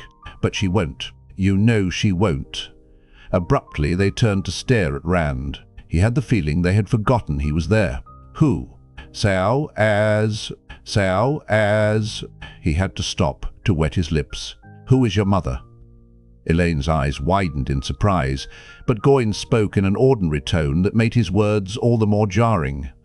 "Morgase by the grace of the light, Queen of Andor, defender of the realm, protector of the people, high seat of the House Trakand." "The Queen," Rand muttered, shock spreading through him in waves of numbness. For a minute he thought his head was going to begin spinning again. "Don't attract any attention. Just fall into the Queen's garden and let the Daughter-Heir tend your cuts like a hedge doctor." He wanted to laugh, and knew it for the fringes of panic. Drawing a deep breath, he scrambled hastily to his feet. He held himself tightly in rein against the urge to run, but the need to get away filled him, to get away before anyone else discovered him there. Elayne and Gawyn watched him calmly, and when he leaped up, they rose gracefully, not hurried in the least. He put up a hand to pull the scarf from his head, and Elayne seized his elbow. "Stop that. You will start the bleeding again." Her voice was still calm, still sure that he would do as he was told. "I have to go," Rand said. "I'll just climb back over the wall, and you really didn't know." For the first time she seemed as startled as he was. "Do you mean you climbed up on that wall to see Logain without even knowing where you were? You could have gotten a much better view down in the streets." "I? Aes. I don't like crowds," he mumbled. He sketched a bow to each of them. "If you'll pardon me, Aes, my lady." In the stories, royal courts were full of people, all calling one another Lord and Lady and Royal Highness and Majesty, but if he had ever heard the correct form of address for the Daughter-Heir, he could not think clearly enough to remember. He could not think clearly about anything beyond the need to be far away. "If you will pardon me, I'll just leave now." Aes. Thank you for the Aes. He touched the scarf around his head. "Thank you. Without even telling us your name," Gawyn said. "A poor payment for Elayne's care. I've been wondering about you. You sound like an Andorman, though not a Caemlyner, certainly, but you look like. Aes. Well, you know our names. Courtesy would suggest you give us yours." Looking longingly at the wall, Rand gave his right name before he thought what he was doing, and even added, "From Emond's field, in the two rivers." "From the west," Gawyn murmured. "Very far to the west." Rand looked around at him sharply. There had been a note of surprise in the young man's voice, and Rand caught some of it still on his face when he turned. Gawyn replaced it with a pleasant smile, so quickly, though, that he almost doubted what he had seen. "Tabak and wool," Gawyn said. "I have to know the principal products of every part of the realm, of every land, for that matter. Part of my training. Principal products and crafts, and what the people are like. Their customs, their strengths and weaknesses." It said, "Two Rivers people are stubborn. They can be led if they think you are worthy, but the harder you try to push them, the harder they dig in. Elayne ought to choose her husband from there. It'll take a man with a will like stone to keep from being trampled by her." Rand stared at him. Elayne was staring too. Gawyn looked as much under control as ever, but he was babbling. "Why? What's this?" All three of them jumped at the sudden voice and spun to face it. The young man who stood there was the handsomest man Rand had ever seen, almost too handsome for masculinity. He was tall and slender, but his movement spoke of whipcord strength and a sure confidence. Dark of hair and eye, he wore his clothes, only a little less elaborate in red and white than Gawyn's, as if they were of no importance. One hand rested on his sword hilt, and his eyes were steady on Rand. "Stand away from him, Elayne," the man said. "You too, Gawyn." Elayne stepped in front of Rand, between him and the newcomer, head high and as confident as ever. "He is a loyal subject of our mother, and a good Queen's man. And he is under my protection, Galad." Rand tried to remember what he had heard from Master Kinch, and since from Master Gill. Galadadrid Damodred was Elayne's half-brother. Elayne's and Gawyn's, if he remembered correctly, the three shared the same father. Master Kinch might not have liked Ringale Damodred too well, neither did anyone else that he had heard, but the son was well thought of by wearers of the red and the white alike, if talk in the city was any guide. "I am aware of your fondness for strays, Elayne," the slender man said reasonably, "but the fellow is armed, and he hardly looks reputable. In these days, we cannot be too careful. If he's a loyal Queen's man, what is he doing here, where he does not belong? It is easy enough to change the wrappings on a sword, Elayne. He is here as my guest, Galad, and I vouch for him. Or have you appointed yourself my nurse, to decide whom I may talk to, and when?" Her voice was rich with scorn, but Galad seemed unmoved. "You know I make no claims for control over your actions, Elayne, but this Aes guest of yours is not proper, and you know that as well as I. Gawyn, help me convince her." "Our mother would." "Enough," Elayne snapped. You are right that you have no say over my actions, nor have you any right to judge them. You may leave me now." Galad gave Gawyn a rueful look. At one and the same time it seemed to ask for help while saying that Elayne was too headstrong to be helped. Elayne's face darkened, but just as she opened her mouth again, he bowed, in all formality yet with the grace of a cat, took a step back, then turned and strode down the paved path, his long legs carrying him quickly out of sight beyond the arbor. "I hate him," Elayne breathed. "He is vile and full of envy." "There you go too far, Elayne," Gawyn said. "Galad does not know the meaning of envy. Twice he has saved my life, with none to know if he held his hand. If he had not, he would be your first prince of the sword in my place. Never, Gawyn. I would choose anyone before Galad. Anyone. The lowest stable boy." Suddenly she smiled and gave her brother a mock-stern look. "You say I am fond of giving orders. Well, I command you to let nothing happen to you. I command you to be my first prince of the sword when I take the throne. The light send that day is far off, and to lead the armies of Andor with the sort of honor Galad cannot dream of. As you command, my lady." Gawyn laughed, his bow a parody of Galad's. Elayne gave Rand a thoughtful frown. "Now we must get you out of here quickly." "Galad always does the right thing," Gawyn explained, "even when he should not. In this case, finding a stranger in the gardens, the right thing is to notify the palace guards, which I suspect he is on his way to do right this minute." "Then it's time I was back over the wall," Rand said. "A fine day for going unnoticed. I might as well carry a sign." He turned to the wall, but Elayne caught his arm. "Not after the trouble I went to with your hands. You'll only make fresh scrapes and then let some back-alley crone put the light knows what on them. There is a small gate on the other side of the garden. It's overgrown, and no one but me even remembers it's there." Suddenly Rand heard boots pounding toward them over the slate paving stones. "Too late," Gawyn muttered. "He must have started running as soon as he was out of eyeshot." Elayne growled an oath, and Rand's eyebrows shot up. He had heard that one from the stableman at the Queen's blessing, and had been shocked then. The next moment she was in cool self-possession once more. Gawyn and Elayne appeared content to remain where they were, but he could not make himself stay for the Queen's guards with such equanimity. He started once more for the wall, knowing he would be no more than halfway up before the guards arrived, but unable to stand still. Before he had taken 3 steps, red-uniformed men burst into sight, breastplates catching the sun as they dashed up the path. Others came like breaking waves of scarlet and polished steel, seemingly from every direction. Some held drawn swords. Others only waited to set their boots before raising bows and knocking feathered shafts. Behind the barred face guards every eye was grim, and every broadhead arrow was pointed unwaveringly at him.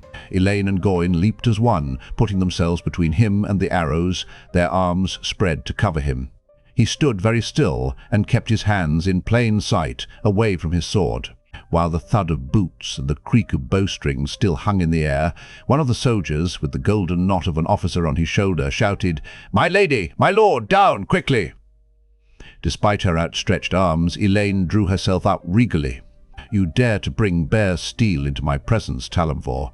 Gareth Brine will have you mucking staples with the meanest trooper for this, if you are lucky." The soldiers exchanged puzzled glances, and some of the bowmen uneasily half-lowered their bows. Only then did Elayne let her arms down, as if she had only held them up because she wished to. Gawyn hesitated, then followed her example. Rand could count the bows that had not been lowered. The muscles of his stomach tensed, as though they could stop a broadhead shaft at 20 paces. The man with the officer's knot seemed the most perplexed of all. "My lady, forgive me, but Lord Galadriel reported a dirty peasant skulking in the gardens, armed and endangering my lady Elayne and my lord Gawyn." His eyes went to Rand, and his voice thinned. "If my lady and my lord will please to step aside, I will take the villain into custody. There is too much riffraff in the city these days." "I doubt very much if Galad reported anything of the kind," Elayne said. "Galad does not lie. Sometimes I wish he would," Gawyn said softly, for Rand's ear. "Just once. It might make living with him easier." "This man is my guest," Elayne continued, "and here under my protection. You may withdraw, Talonvor." "I regret that will not be possible, my lady. As my lady knows, the Queen, your lady mother, has given orders regarding anyone on palace grounds without Her Majesty's permission, and word has been sent to Her Majesty of this intruder." There was more than a hint of satisfaction in Talonvor's voice. Rand suspected the officer had had to accept other commands from Elayne that he did not think proper. This time the man was not about to, not when he had a perfect excuse. Elayne stared back at Talonvor. For once she seemed at a loss. Rand looked a question at Gawyn, and Gawyn understood. "Prison," he murmured. Rand's face went white, and the young man added quickly, "Only for a few days, and you will not be harmed. You'll be questioned by Gareth Bryne, the Captain General, personally, but you will be set free once it's clear you meant no harm." He paused, hidden thoughts in his eyes. "I hope you are telling the truth, Randall Thor from the Two Rivers. You will conduct all three of us to my mother," Elayne announced suddenly. A grin bloomed on Gawyn's face. Behind the steel bars across his face, Talonvor appeared taken aback. "My lady, or else conduct all three of us to a cell," Elayne said. "We will remain together. Or will you give orders for hands to be laid upon my person?" Her smile was victorious, and the way Talonvor looked around as if he expected to find help in the trees said he too thought she had won. Won what? How? "Mother is viewing Logain," Gawyn said softly, as if he had read Rand's thoughts, and even if she was not busy, Talonvor would not dare troop into her presence with Elayne and me, as if we were under guard. "Mother has a bit of a temper sometimes." Rand remembered what Master Gill had said about Queen Morgase. A bit of a temper? Another red-uniformed soldier came running down the path, skidding to a halt to salute with an arm across his chest. He spoke softly to Talonvor, and his words brought satisfaction back to Talonvor's face. "The Queen, your lady mother," Talonvor announced, "commands me to bring the intruder to her immediately. It is also the Queen's command that my lady Elayne and my lord Gawyn attend her. Also immediately." Gawyn winced, and Elayne swallowed hard. Her face composed, she still began industriously brushing at the stains on her dress. Aside from dislodging a few pieces of bark, her effort did little good. "If my lady pleases," Talonvor said smugly. "My lord!" The soldiers formed around them in a hollow box that started along the slate path, with Talonvor leading. Gawyn and Elayne walked on either side of Rand, both appearing lost in unpleasant thoughts. The soldiers had sheathed their swords and returned arrows to quivers, but they were no less on guard than when they had had weapons in hand. They watched Rand as if they expected him at any moment to snatch his sword and try to cut his way to freedom. "Try anything? I won't try anything, unnoticed." Ha! Watching the soldiers watching him, he suddenly became aware of the garden. One thing had happened after another. Each new shock coming before the last had a chance to fade, and his surroundings had been a blur except for the wall and his devout wish to be back on the other side of it. Now he saw the green grass that had only tickled the back of his mind before. Green, 100 shades of green. Trees and bushes, green and thriving, thick with leaves and fruit. Lush vines covering arbors over the path. Flowers everywhere. So many flowers, spraying the garden with color. Some he knew. Bright golden sunburst and tiny pink tallow-end, crimson starblaze and purple Emond's glory, roses in every color from purest white to deep, deep red. But others were strange, so fanciful in shape and hue, he wondered if they could be real. "It's green," he whispered. "Green." The soldiers muttered to themselves. Talonvor gave them a sharp look over his shoulder, and they fell silent. "Elida's work," Gawyn said absently. "It is not right," Elayne said. "She asked if I wanted to pick out the one farm she could do the same for, while all around it the crops still failed. But it still isn't right for us to have flowers when there are people who do not have enough to eat." She drew a deep breath and refilled her self-possession. "Remember yourself," she told Rand briskly. "Speak up clearly when you are spoken to, and keep silent otherwise. And follow my lead. All will be well." Rand wished he could share her confidence. It would have helped if Gawyn had seemed to have it as well. As Talonvor led them into the palace, he looked back at the garden, at all the green streaked with blossoms, colours wrought for a queen by an Aes Sedai's hand. He was in deep water, and there was no bank in sight. Palace servants filled the halls, in red liveries with collars and cuffs of white, the white lion on the left breast of their tunics, scurrying about intent on tasks that were not readily apparent. When the soldiers trooped by with Elayne and Gawyn and Rand in their midst, they stopped dead in their tracks to stare open-mouthed. Through the middle of all the consternation, a grey-striped tomcat wandered unconcernedly down the hall, weaving between the goggling servants. Suddenly the cat struck Rand as odd. He had been in Baerlon long enough to know that even the meanest shop had cats lurking in every corner. Since entering the palace, the Tom was the only cat he had seen. "You don't have rats," he said in disbelief. "Every place had rats." "Elida doesn't like rats," Gawyn muttered vaguely. He was frowning worriedly down the hall, apparently already seeing the coming meeting with the Queen. "We never have rats. Both of you be quiet." Elayne's voice was sharp, but as absent as her brother's. "I'm trying to think." Rand watched the cat over his shoulder until the guards took him round a corner, hiding the Tom from sight. A lot of cats would have made him feel better. It would have been nice if there was one thing normal about the palace, even if it was rats. The path Talonvor took turned so many times that Rand lost his sense of direction.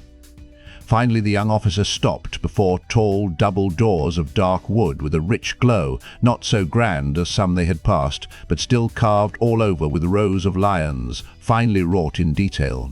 A liveried servant stood to either side. "At least it isn't the Grand Hall." Gawyn laughed unsteadily. "I never heard that Mother commanded anyone's head cut off from here." He sounded as if he thought she might set a precedent. Talonvor reached for Rand's sword, but Elayne moved to cut him off. "He is my guest, and by custom and law, guests of the royal family may go armed even in Mother's presence.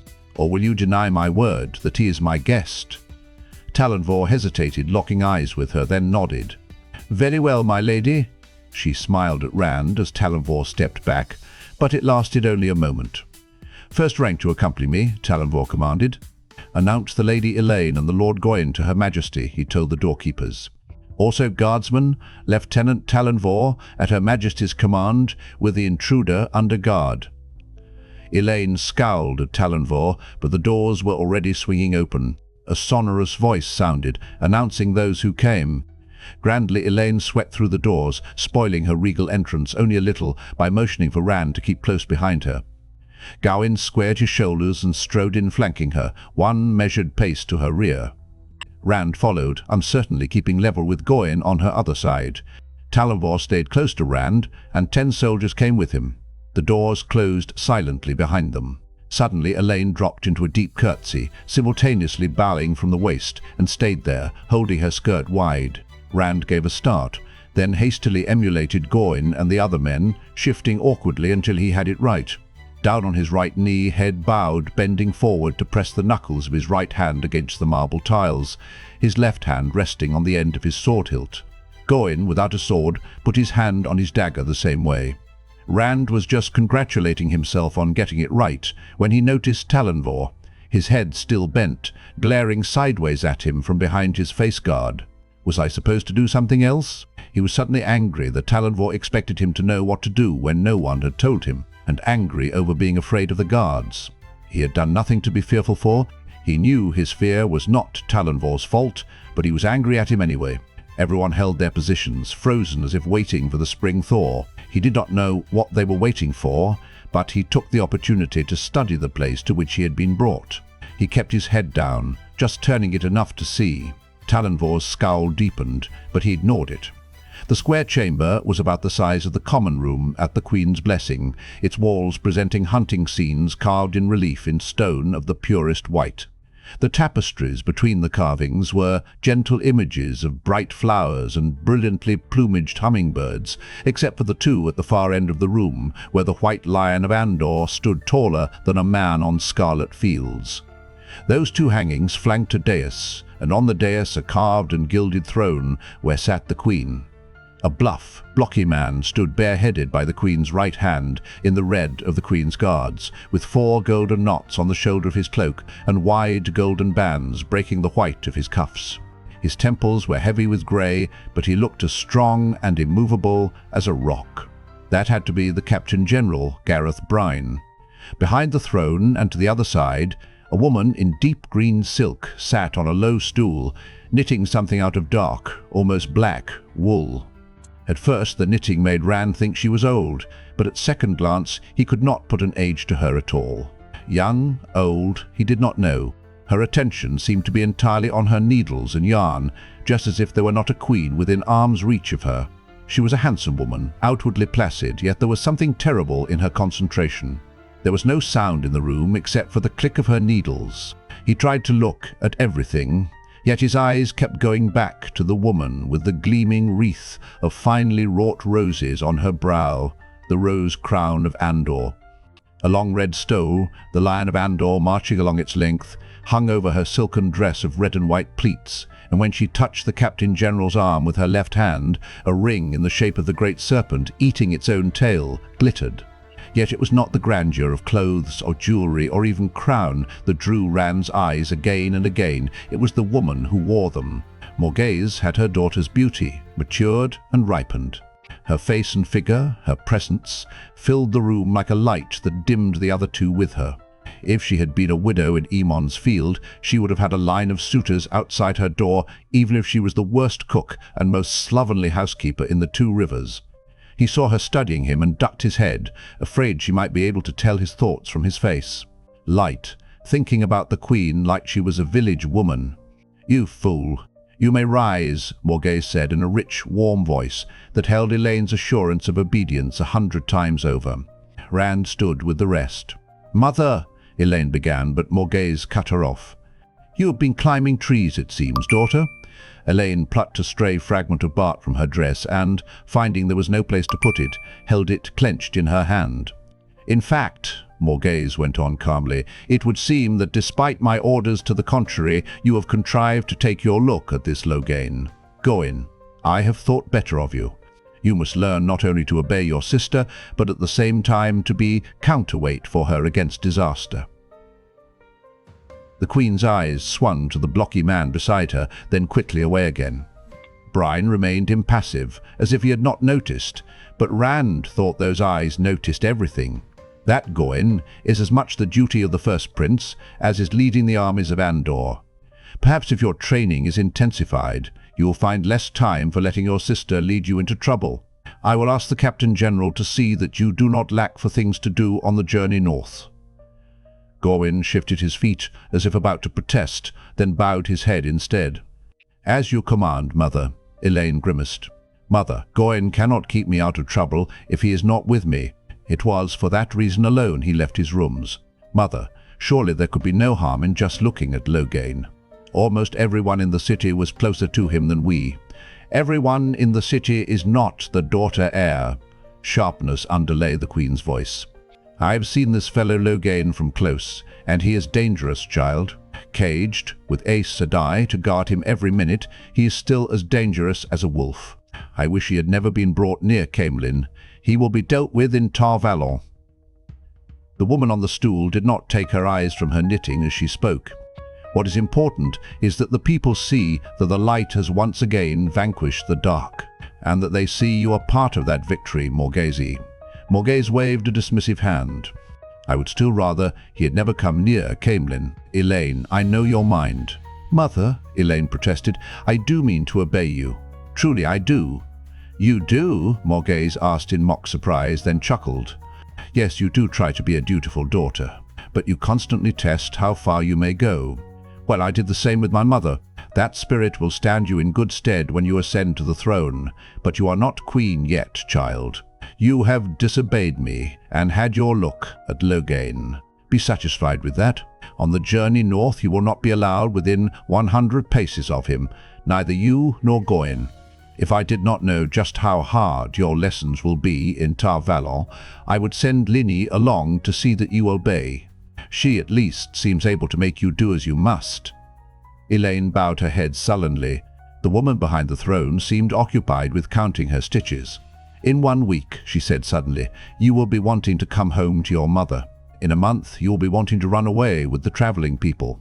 But my sisters will keep you away from the unbeliever. That sort of thing is not for you, not yet." Abruptly she turned on the stool to look intently at Elayne, all her placidity gone as if it had never been. "You have it in you to be the greatest queen that Andor has ever seen, that any land has seen in more than 1,000 years. It is for that we will shape you, if you have the strength for it." Rand stared at her. She had to be Elaida, the Aes Sedai. Suddenly he was glad he had not come to her for help, no matter what her Ogier. A sternness far beyond Moiraine's radiated from her. He had sometimes thought of Moiraine as steel covered with velvet. With Elaida, the velvet was only an illusion. "Enough, Elaida," Morgase said, frowning uneasily. She has heard that more than enough. The wheel weaves as the wheel wheels. For a moment she was silent, looking at her daughter. "Now there is the problem of this young man," she gestured to Rand without taking her eyes off Elaine's face, "and how and why he came here, and why you claimed guest right for him to your brother. May I speak, Mother?" When Morgase nodded her assent, Elayne told of events simply, from the time she first saw Rand climbing up the slope to the wall.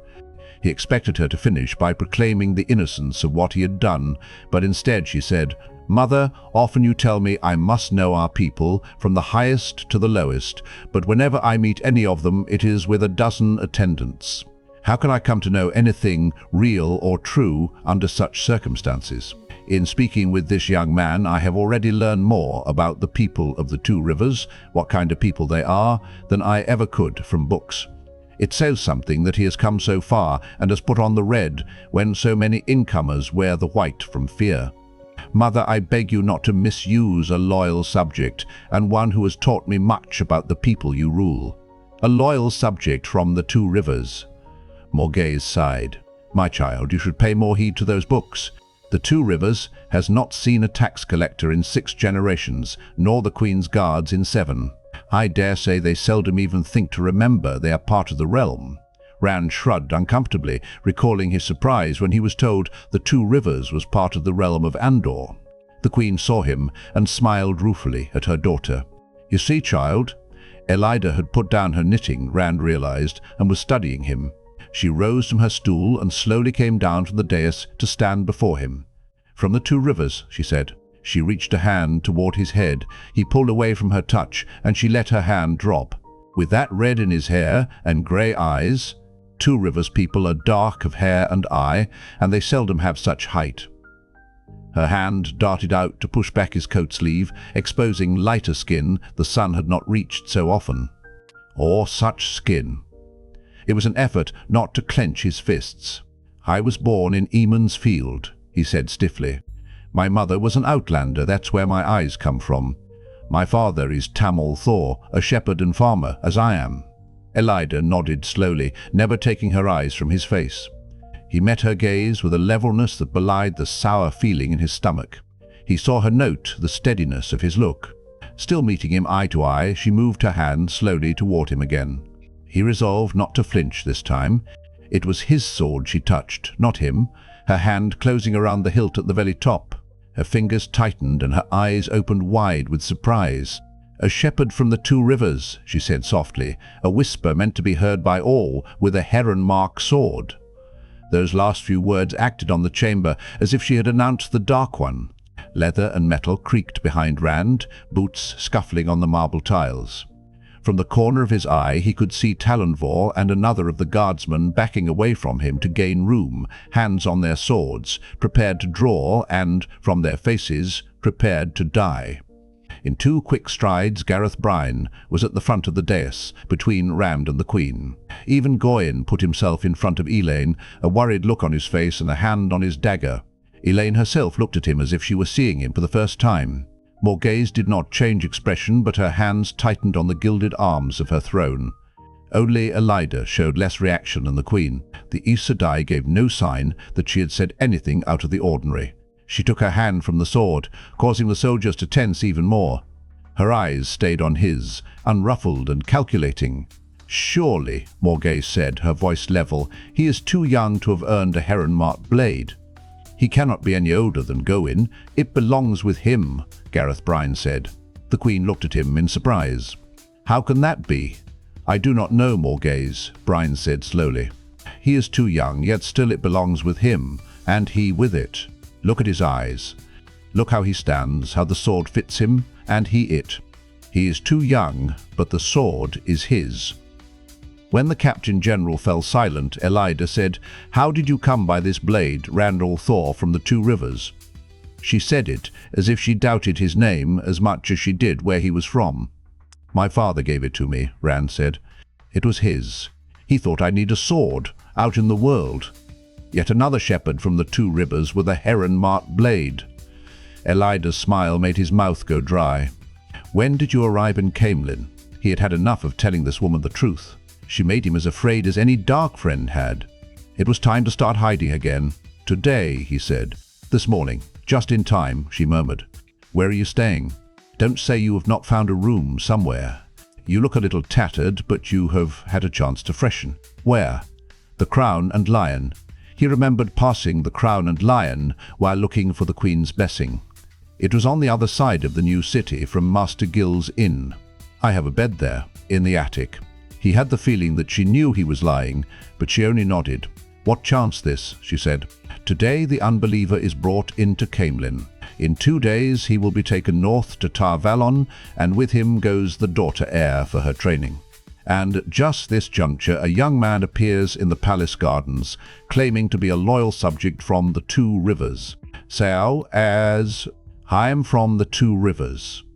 They were all looking at him, but all ignored him. All but Talonvor and the guards.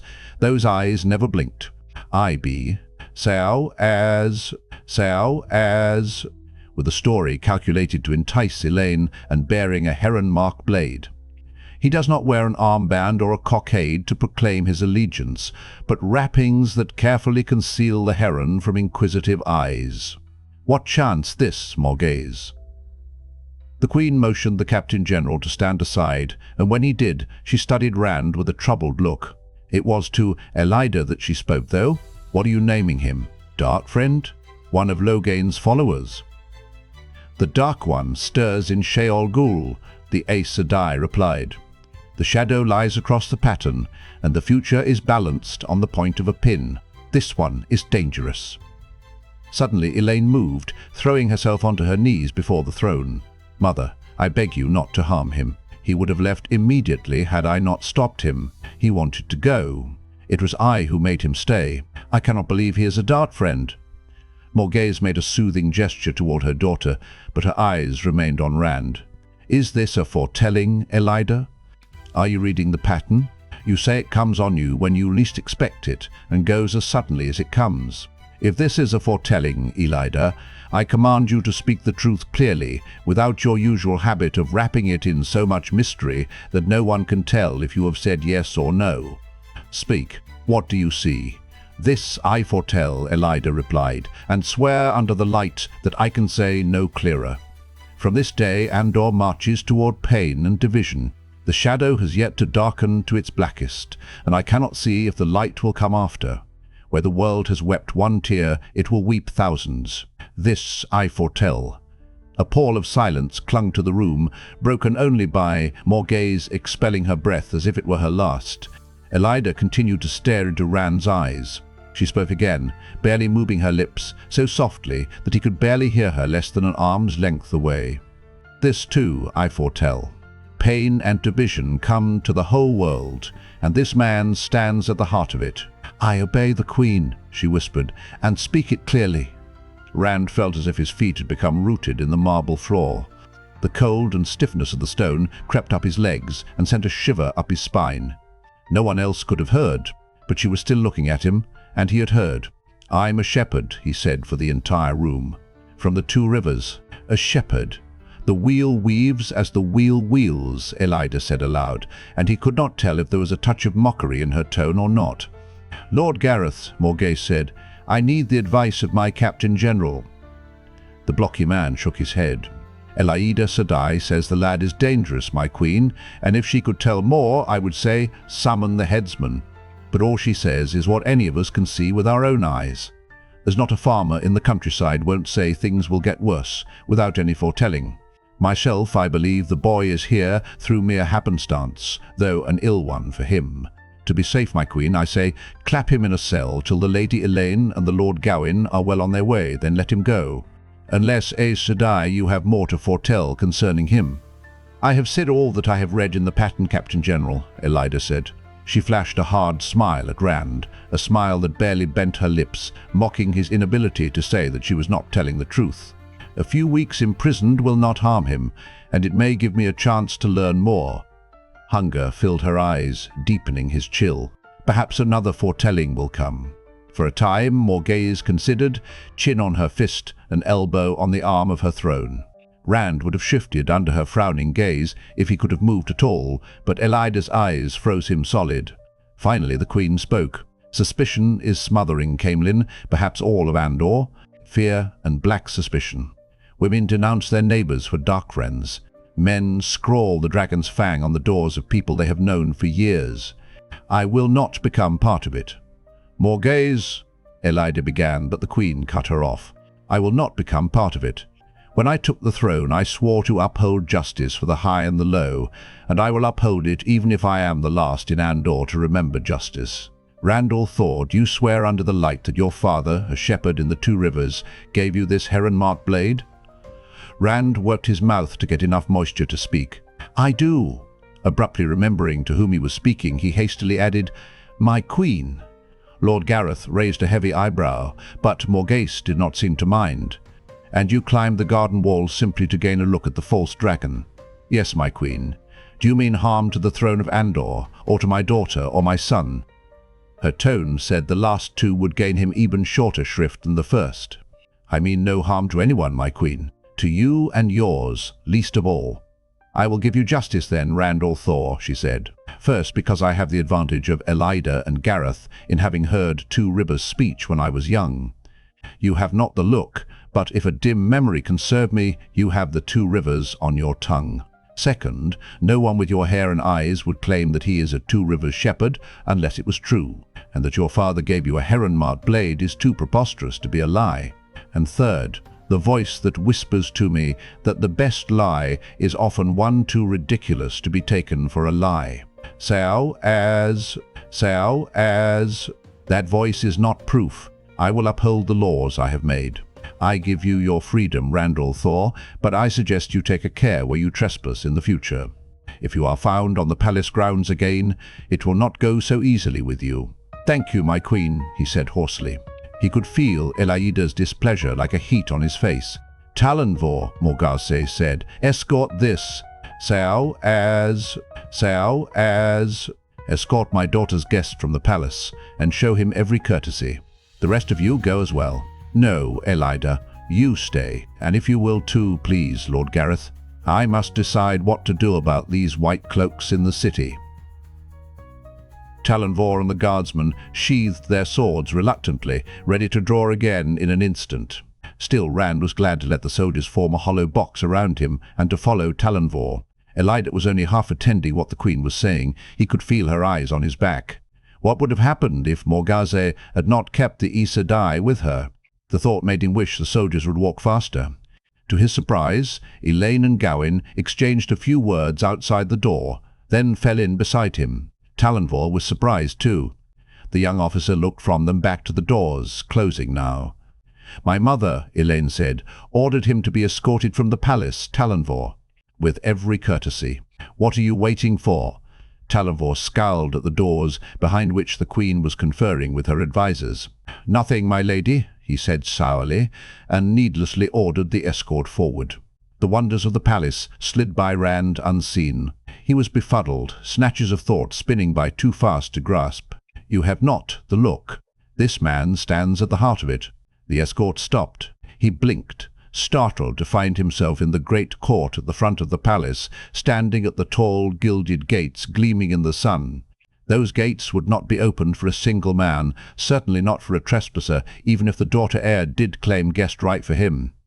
Wordlessly, Talonvor unbarred a sallyport, a small door set within one gate.